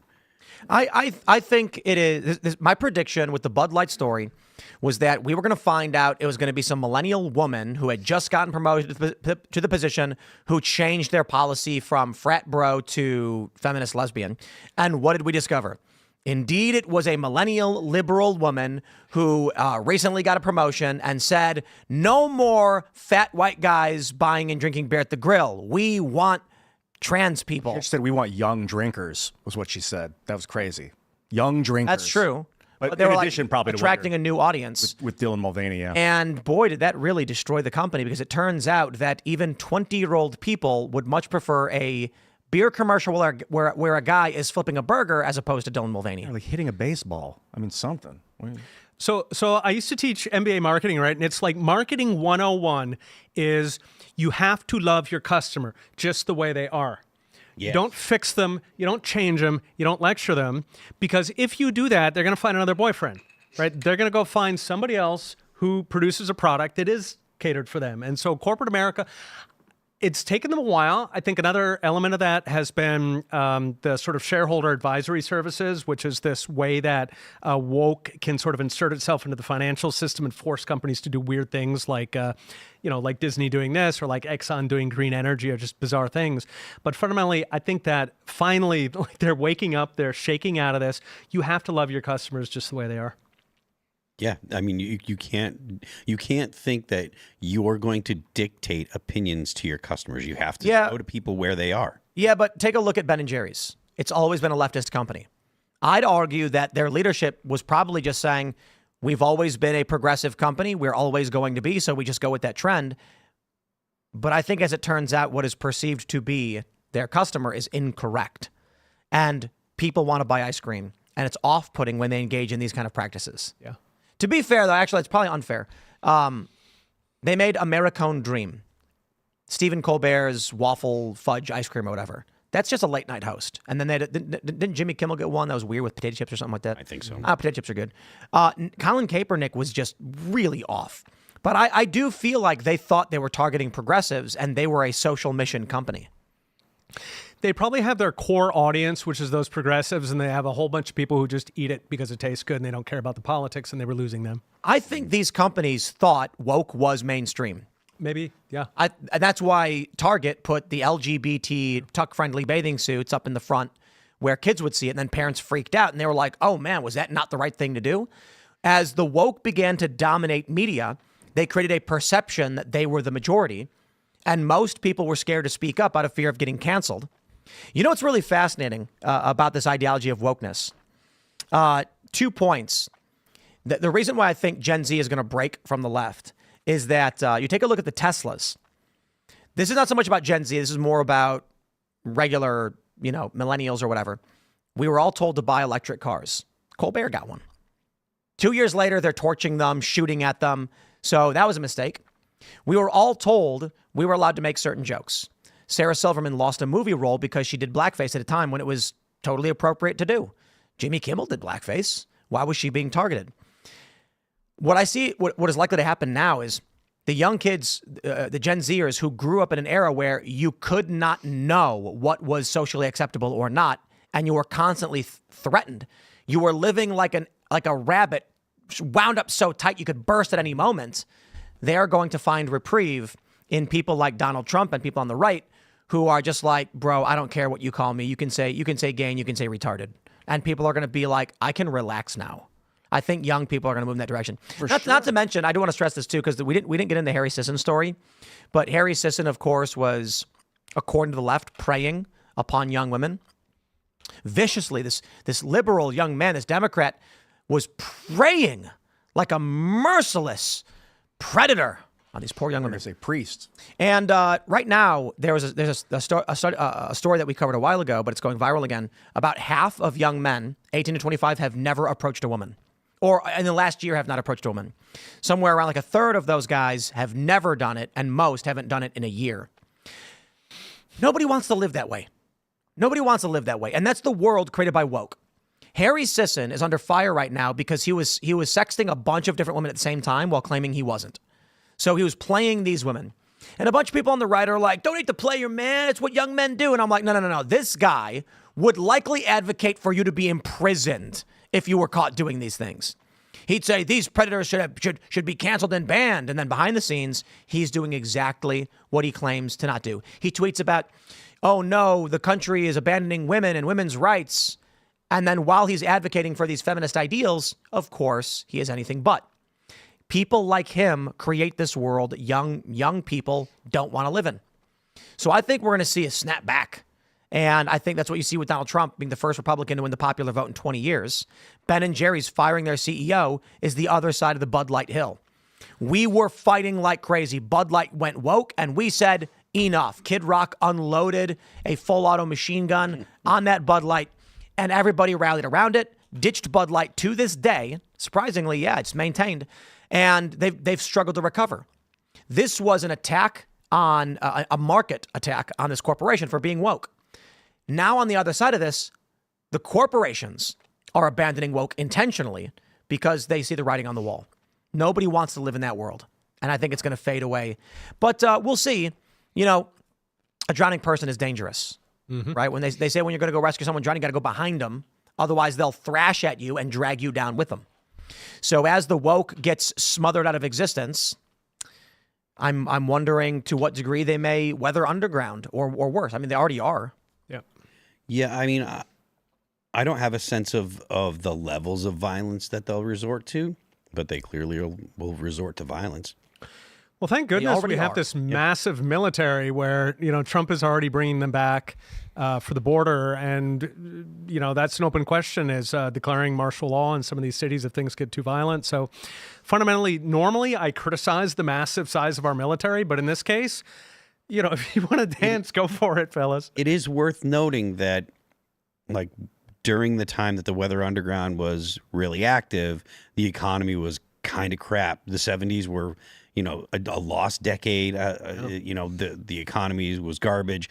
If Trump's economic plans do work the way that he says they will, and we have a resurgence of productivity in this country, and we have an economic boom, a lot of the people that are PO'd and look at the U.S. and say capitalism sucks and it's not fair and blah, blah, blah, they'll have opportunities that they don't have right now, and that will fix a lot of the problems. And that goes to what Tim was talking about, Gen X or Gen Z. Gen Z is an almost perfect, you know, copy of Gen X, like the entire origin story here, right? You had the crappy 70s, you had the crappy, all this stuff that happened in the last couple of years, Bidenflation and the COVID and the violence and all this. And, you know, if we could see Gen Z be like a super version of X. I think the other key here is that when Reagan won office, the media were savage to him. I mean, they were just as bad as they are to Trump now. They compared him to Hitler. They said he was going to start World War III. Just down the line, he was racist. He hated gays. I mean, every single one, because they just play that on repeat every single time.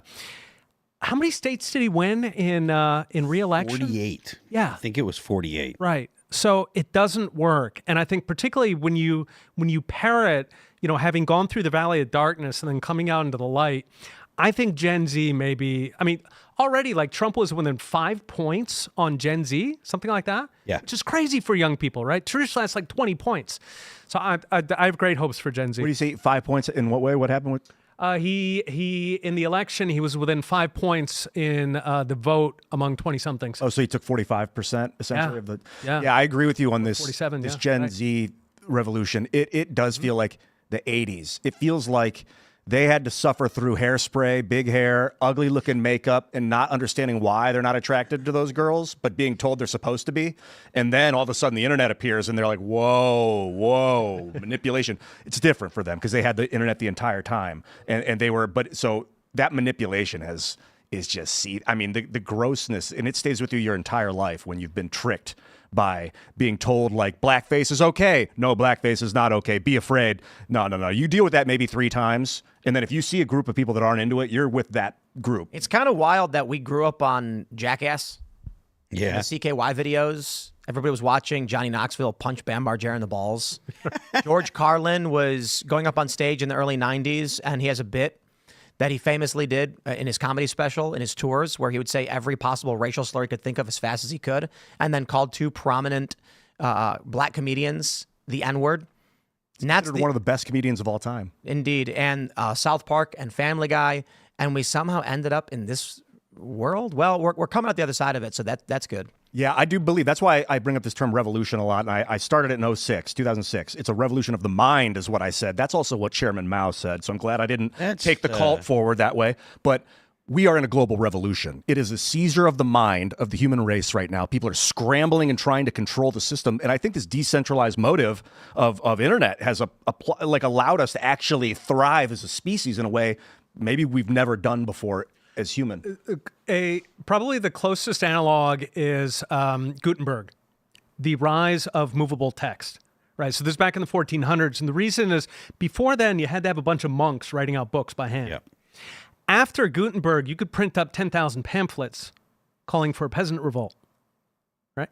So you had this fundamental transfer of power from the center with the standing armies to the people.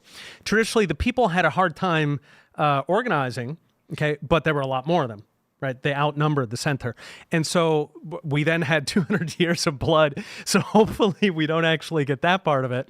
But the point is, I think the internet is a Gutenberg 2.0, right? It's this fundamental shift of power from the center to the edges. That's why they went straight for the censorship. That's why it was so important to them. Yeah, with the Gutenberg press, they, I think it was Queen Elizabeth, instantiated copyright. That was how it came about. It didn't exist before. And they realized, oh, we need to control this text somehow. That was also the origins of the postal system. So the reason for post offices was to censor. Specifically, you had to intercept that kind of communication because it could spread riots or peasant revolts. So the entire function of the post office is to read your mail and then consider arresting you. And then when did that get changed? In theory, when did that supposedly stop? Yeah, so, maybe it will be someday. But then you got email, and they were like, yeah, we're tracking the emails, et cetera, et cetera. Yep, so it's a similar... Yeah. Right. So government created a monopoly. It would make it illegal for you to pay private people to go carry mail, because traditionally you would just, you would just leave your mail with some merchant who's going from town to town, right? And instead, the government came in and said, no, you can't do it anymore. Now you have to use the government version. Okay. Which maybe not as nefarious as it seems. I mean, I think that was the intended purpose, was because the government wanted to read your correspondence. It's pretty crazy. I'm always with this balance of order and chaos, and like you need a little chaos, otherwise the ordered system can become infected, and then there's no way to prevent the infection because the system's got too much fluidity in it. You need corruption to break up the infection. Let's play this video real quick. I don't know how much time we have left before we go to Super Chats, but watch this. Do we have audio on this? We do. This is Boston Dynamics Atlas robot, and I think we predicted this already. We're a year away from this thing walking around carrying your groceries for you. Yep. Was he heel stomping just then when he ran? Or was he running on his toes? Watch this. Watch. It is crawling. That looks like a human, bro. It's not. It gets better. Shoulder roll. Jeez. I'm telling you, it's a year or two, and you're going to see this walking down the street carrying a bag of groceries and pulling a cart. Ooh. Oh, jeez. Well, here we go. This is crazy. It's breakdancing. I said it before. Ooh, a cartwheel. I said it before. I'll say it again. I am mostly excited about running full speed in a dark alley with a group of others being chased by these robots after the AI apocalyptic takeover, and then being forced to fight them. I mean, we've said a lot that you can't hold a street corner with drones, but now these dudes with an M16. Yeah, you can hold a street corner with a robot that's. I mean, it wouldn't be holding it'd just be mounted. Isn't it funny that like in Terminator we gave them skulls with like bare teeth, or did the robots do that on purpose? I think Skynet made they were that. supposed to look like people, and then the robots were like, dispense with the skin. Let's just go after them. Well, look what we're doing now. It looks more like that thing from that Ant-Man movie. Yeah, I mean, The funny, it's really creepy. See the head? That's not the head. the head's in the chest. Yeah, That's right. Yeah. Yep. Really? But I It's mean- like a. So when you meet the animatronic woman, and she looks at you and she's like, "Hey, Ian," and you're looking in her eyes, it's more like looking at an anglerfish. You know, it's got that weird little light on its head. Yeah. It tracks the prey. You're looking into the eyes of the robot, and its head's actually in its chest. Oh my God. And the demon is staring at you, and it's dangling this woman's face in front of you to convince you to give up everything for it. And these kind of robots, like, they're not that far away from being something that you can purchase. You can buy them now. Well, I mean, like the middle class or middle upper class family could purchase one, right? And the only thing that's preventing it now is the AI, right? So these are all programmed movements. That $21,000. That one? Let me pull up the other- is website. it- Robo Store. They just keep getting cheaper. Well, they're going to. The point is, Should we buy one? Yeah. I don't know if I want to spend that much money. yeah, I don't know, but That's like half of So salary of like Right. an employee. unit. Well, hey, to be fair, if this guy can clean the floors, I mean, he could. did you see the video of the Atlas vacuuming? yeah. It's stupid. Sorry, I got a Roomba and my cat can ride on it. I don't need to buy a guy to vacuum for me. But take a look at this. Here you go. They already got them for sale. Add to cart. And man, that ChatGPT, like you're saying, you onboard that intelligence. Well, they're working on right now. They're working on agentic AI, so Why would I they're buy this? AI that can do specific things. You don't need a universal or general artificial intelligence to be like a helper around the house, right? You need one that can do a handful of specific things, can navigate the world, your house, can pick up your laundry, can sweep or mop or whatever, can put your dishes away without smashing them, can carry things for you, but you don't need to have general AI. no, I $65,000 for the high-end version. get it. No, I don't know. Maybe. Oh yeah, you got to Will it fold laundry? This is like the one thing that I really wanted to do. That's the thing. Once it can do a narrow group of specific tasks, then AI can do that, and just navigate the house. Then it's like, all right, do you want to spend $35,000 on this, which is the cost of a car, but never have to do laundry and chores again? For parents, especially if you have kids at home, I mean, you're spending 2 hours plus per day on various household crap, right? So if this thing can do the food, the cleaning. It's like buying a tractor if you're a Here you go. farmer. Here's the video. But yeah, exactly. I can't imagine the thing's going to be anywhere near as good as the Atlas. So why would you spend 40 grand on it? Oh, Probably not. what's the difference of the? I'm not too This familiar. is a Chinese company. Okay. Well, we gotta buy American. We can't buy Chinese droids. Well, I mean, Tesla's making the one right now. I don't as even know well. what this is. Show me a video of this. The Optimus. Yeah. What can this thing do? Like, advertise it to me. It can dance. There's apparently Yeah. a video of it dancing to This thing? Hong Kong. Oh, there you go. Look at. Oh, whoa, Kung Fu whoa, fighting? whoa! Wait a minute. You can remote control this guy? Yeah. Joystick? That's Yes. kind of cool. If you mount a webcam on its face and then you are kind of playing a game through it of like clean up my house and you like go and you grab the laundry and you use your controller and your mouse. This is Put the crazy. laundry in the bucket. Press Can you imagine select plus A gamifying to that? shake hands. You need to make a video game that No, is the look. character you're seeing the world All right. through, and it's an actual real Okay, life This cleaning up this the room. can't do anything. This robot can't do anything. It literally can't do anything. What I want, you said AGI. You don't need AGI in these things. I agree. I think initially they just want them to do menial tasks, but I want my Amazon Alexa thing. Sorry, Alexa, stop if you're hearing me. But like, I want that thing to answer my questions. I want it to be an AI, and it's not yet, which is like really weird because I'll talk to it. It will be soon. Okay, there. So you train it, like you put it on a record mode, and then you do some movement, and then it copies you. By watching. There's no way this is real. Yes. That was the video that I saw on it. But that's the general principle they're doing with robots now. Like Baxter is an industrial robot, and you do it once, Baxter watches you and then imitates you. For an industrial setting or for folding laundry, that's all you have to do. Yeah. It just watches you. And again, this stuff is it's a couple years away from being able to be, put out for people to actually use and be functional. But once it is, the market is going to explode because Everybody wants again, one. it's one of those things where like if you're, there are multiple millions of families in the US that could afford $20,000, which boils $20,000 to $30,000, which boils down to $750 a month for 36 months. Yeah. Because they'll be just like cars. You'll finance it. Banks will love it. So there's a bunch of this one's $100,000. Check out the video of this one going through the forest. It's absolutely insane. They might not have it here. You can probably find it on. People, you got to realize this. If you're concerned about privacy, Jeez, how scary would it be to be If you're chased concerned by about that privacy, thing? you don't have a cell phone. Yo, check it out. See this video where it's like spinning around? Now imagine if it had razor blades on the inside of its wheels, and when it goes up on two legs, starts spinning around, its arms goes out, and just starts spinning towards you. which it could do. Yeah. If people put these in their houses, and I love it. I'm fascinated. I love tech. But if say 80 million people had one of these in their houses and they were controlled by some central authority. Bro, you're going to see these driving down the street. It's going to pull up to a Food Lion, a Shop and Save, an Albertsons, whatever you got by you. And then they're going to walk over and they're going to put the bag of groceries on top of it. And then it's going to start walking to your house. Yeah. Technically, it doesn't even have to go to the checkout line. They already have these. They already have those robots with the deliveries. It'll scan and charge each item as it picks it up, so it'll be able to avoid lines. Amazon will fly you a Coca-Cola if you guys, want it. have you seen the videos where they have those little googly-eyed boxes that deliver food in San Francisco or whatever? Mm-hmm. And the homeless people attack them? Yeah. There's going to be a humanoid robot carrying a bag like this, just marching all stupid. And then some homeless guy's going to walk up to it and try and shove it. And it's going to go, I am legally authorized to defend myself.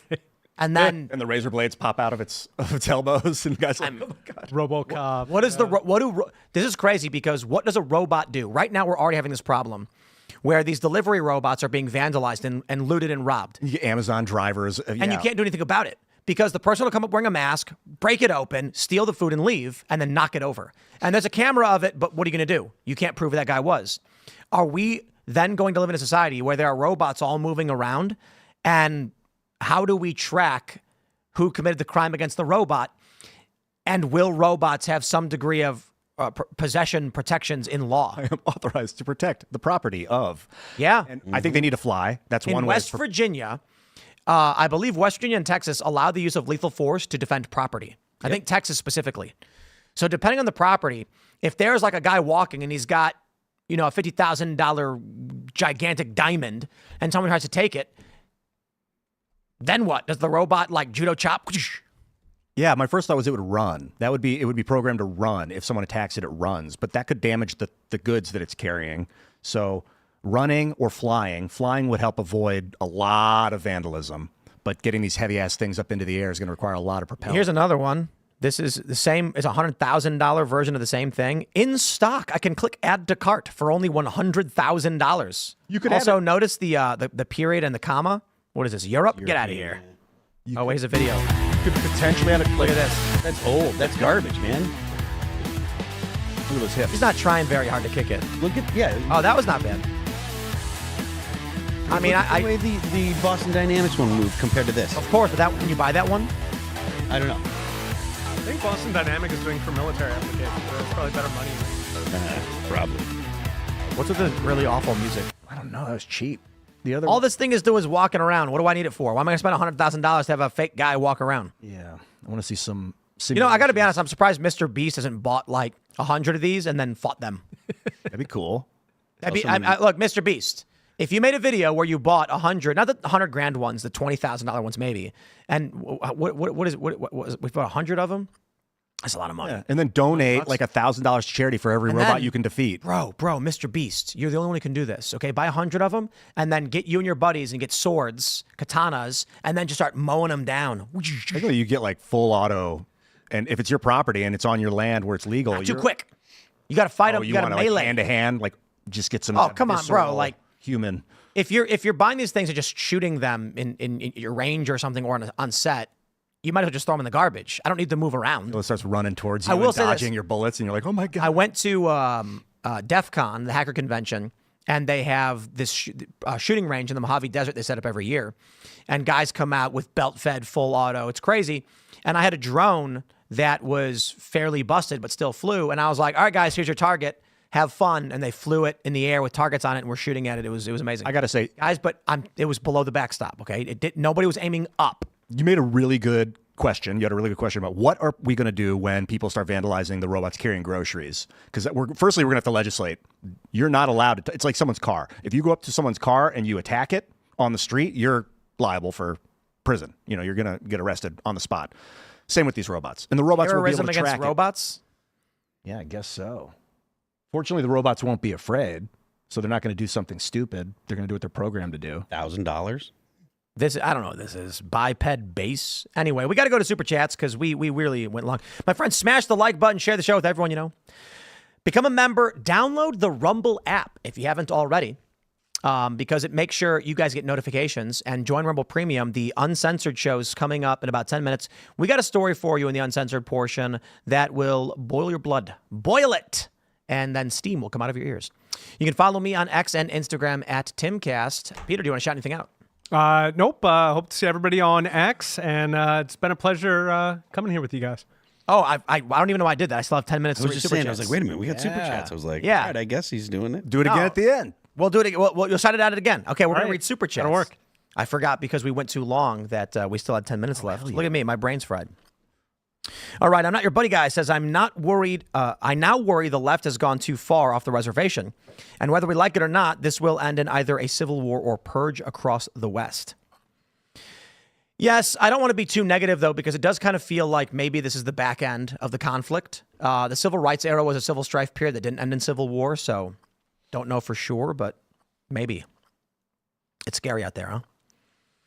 All right, Mini Matt, Rumble Rant says, 2016 voted for Trump, 2020 voted for Trump, 2024 voted for Trump, 2028 can't wait to vote for Trump. Oh, that's funny. We didn't talk about the Bannon story. Steve Bannon said Yeah, he's but gonna... it's just Bannon saying it. Yeah, it is. It doesn't mean anything. I don't He's a think provocateur. Yeah, Trump's going to be so old.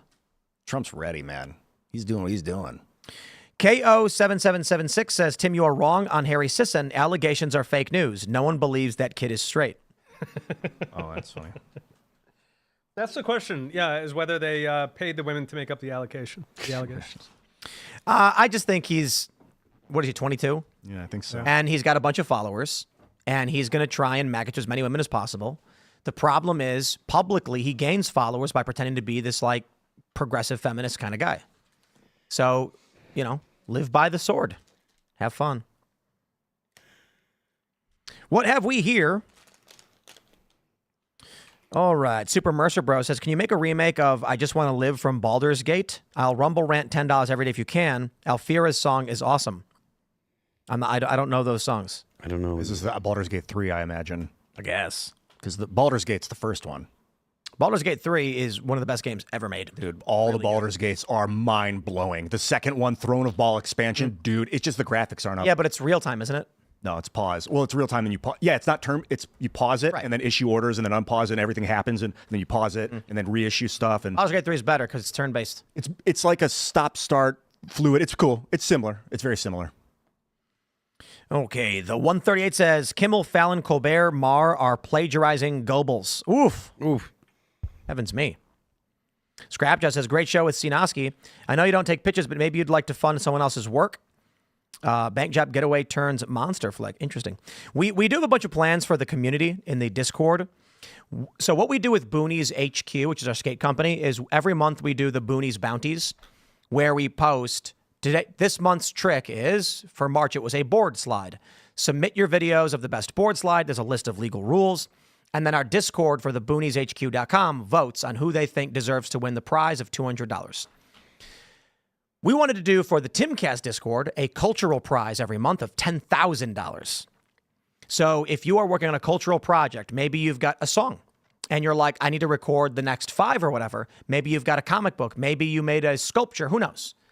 Everybody submits and the Discord community votes and then the winner gets $10,000. The problem is at that amount of money, it becomes extremely difficult legally. And so we're working out the legal process for it right now, but hopefully we can do that. Because that's a cool way to eventually angel invest in a bunch of projects. Not literally invest. It would basically be like, here's a gift, have fun. But I think it would be considered a sweepstakes or something. So through a charity? Would you set up a charity to issue the funds out? No. Just be a company? I think that'd be even more complicated. So because the Discord server and our members at timcast.com are voting on who's going to get the money, they ultimately decide it's going to come from Timcast. But what I can say is we are booking about a month and a half away from the first Culture War live, where you as members will sit down in the chair and engage in the debate. So I like how Jubilee does these big public debates, but they're edited, so it's fake. Like when Eleazar Perez was here, he was mentioning that the pauses in Sam Cedar's answers were longer, and he was having trouble with it, and they edited those out to make it seem like he was answering more quickly. Well, I'm going to tell you, when you come to the Culture War event, I'm going to convince you live, face to face, that you can control the weather. Okay, just to make sure it's very nice out. Yeah. Oh, okay. Dude, the other night it started hailing. I was outside. I heard it coming in lightning, thunder. It started hailing, and I was like, "Uh-oh," because I was calling the rain. I wanted it, the moisture. It was hitting me, and I was like, "This could cause damage." So I focused warmth. So in the air, you made the hail come, and then I got splashed by this super cold water, and I was like, "It's working." And I was getting hit by cold, but focusing warmth, Ian, and then it just melted you away. You made the hail come because you were calling for rain. Well, I went outside after an intense communication, and the lightning and thunder was bringing the stuff. Well, were you calling for rain? Once I saw it, I was getting excited for it, yeah. Okay, no. And then I heard it coming across the Before forest. the rain came, did you will for it to No, come? negative. I stepped out into the lightning. Okay. And then I just went with it. I was excited for it when I saw the lightning and So the you thunder. encouraged it? Yeah. No. And then it was hail, and I was like, oops. So that was your fault? Okay, well, maybe I was complicit. I'm going to invoice you for the damage to my car because... You got damaged by the hail? Because of the hail damage. That's so if you did it... Well, I melted it. And after about 8 seconds, it melted. And there was just cold rain. No, the hail was not that bad. It was wild. It was like a sheet of ice just came down for like 8 seconds, and then it just turned to super cold water. All right. Andre says, robots, what happens if he tries using the stairs and trips and kills you on the way down? Bad luck, man. I guess it's like if a washing machine fell over on you or something. I don't know. Your fridge tipped over and landed on you. People would be like, accident. What happens if you get into a car accident? One of the big questions in AI that's been around for years is, right now you're driving a car. I think we talked about this in the Green Room show. Right now you're driving a car. A little kid runs out in the middle of the street. You have a choice. You can swerve to the left and crash and you might die, or you can just keep going and the kid gets hit. Well, most people would swerve and crash. That's a heat of the moment thing and you don't know what to do. Now let's say there's two kids that run out in the middle of the street, and no matter which direction you go, one of them's getting hit. Oh, man. You choose. Well, for most people, it's like, I slammed the brakes on. I tried to dodge them both, but someone got hit. You chose whether to swerve or not. It's a trolley problem, right? The problem with AI cars like Waymo or whatever, is it called Waymo? Is that what it's called? Yes. Yeah. Mm-hmm. Is that someone has to program how it will respond. Does it protect the passenger/driver or the pedestrian? In the event there are two pedestrians, how does it choose between the two which ones to hit? Should it maintain its course or swerve out of the way, potentially risking other people's lives? Those choices have to be made in advance. Someone's going to be liable. So the car's going to be driving. Old lady's going to come out. The auto car is going to swerve to the left to dodge her, slam head first into another car, killing the other driver. And the family of that driver is going to say, you programmed the car to go off the road. It's your fault. Because that takes a lot of the responsibility off the driver, like to the point where you might even be like not responsible for any accidents that your car gets into while you're in it because you're not driving it. And then all of the responsibility goes on to the company that owns the car and develops the algorithm, which could bankrupt that company really fast. So all right, that's a tough one. Donnie Rocket says France can have their statue back. We're building one far greater than you could ever imagine, much more beautiful, much taller, and the most amazing crown you've ever seen, a torch you can see from Canada. Some say the best. I feel like I've seen an AI version of this particular statue they're proposing. You talking about the Statue of Liberty? They're talking about the Statue of Liberty. They want to send it back. There was some French company that wanted to. It basically looks like Caesar Augustus standing up before the world. And there's a lion behind him, right? Is that the one? Yeah, so I guess that's supposed to be Trump, yeah. Ah. You ever see that giant, where was it in Eastern Europe, where they had the gigantic God Emperor Trump in armor with a sword? That was in Italy. Or did he have claws? I'm pretty sure it was in Italy. Was it a float? With an eagle flying It's funny because like sometimes these liberals will make things like that, thinking it's mocking Trump, and then everyone's like, wow, that's amazing. Everyone's like, that's sick. That was the point I made earlier with these leftists spray painting swastikas on Cybertrucks. I was like, if they think these people are Nazis, then wouldn't they just be doing them a favor? And Carl Benchen quoted it, pointing out what my point was, that the implication is the leftists know Tesla owners are not Nazis. They're doing it to vandalize the car because they know the swastika would offend them. But I do think there's a perfect sketch there where like a neo-Nazi's in his house listening to like, Nazi Hitler or whatever, rants or whatever. And then he gets a notification on his phone.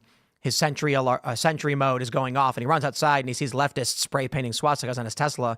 And he's like, what are you doing? And they're like, we're putting a swastika on your Tesla. And he goes, oh, well, thank you.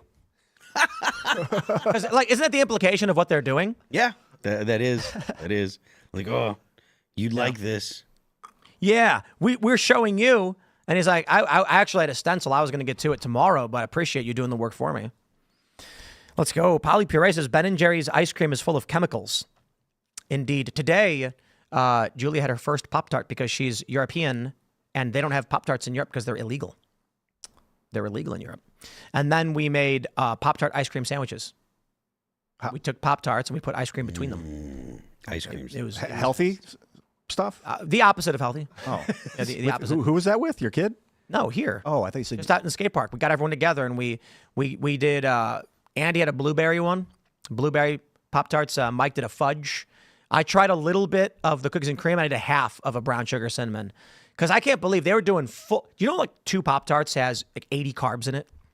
Okay. And like 400 calories. So I was like, I'll do half. You should do Stroop's waffles. You know those? Yeah, but that's like way more. Oh my God, there's 2 Stroop waffles with ice cream. Oh, with ice cream in the center, yeah. All right, everybody, smash the like button. Share the show with everyone you know. The Uncensored Show is coming up in about 30 seconds over, well, a little bit, maybe a couple minutes, at rumble.com/Timcast IRL. Download the Rumble app today. Subscribe because you will get notifications every time we go live. And it's great. Rumble basically owns the live stream space at this point. The Rumble Live, which just launched this week, has the #1 live streams in the country for every morning time slot. It's absolutely insane. This morning we had 104,000 combined concurrents. 77,000 were on Rumble. Yeah, Rumble's live audience is the biggest, and they dominate the space, so it's really incredible. You can follow me on X and Instagram at Timcast. Once again, Peter, would you like to shout anything out? Yeah, thanks for having me on. Guys, I hope to see you over on X. Yeah, and people are going to follow you on X at Prof Stonge. It's PROFSTONGE. Yep, I do daily videos talking about economics and freedom. Thanks for coming, man. Thanks for really having me cool on. so far. Ian Crossland, looking forward to the Uncensored thing, man. Follow me at Ian Crossland across the internet. You'll find me on almost all the social networks. See you there. I am Phil That Remains on Twix. I'm Phil That Remains Official on Instagram. The band is All That Remains. Our new record dropped on January 31st. It is called Anti-Fragile. You can check it out on Apple Music, Amazon Music, YouTube, Spotify, Pandora, and Deezer. Don't forget the left lane is for crime. We will see you all in the Uncensored Show at rumble.com/Timcast IRL in about 30 seconds. Thanks for hanging out.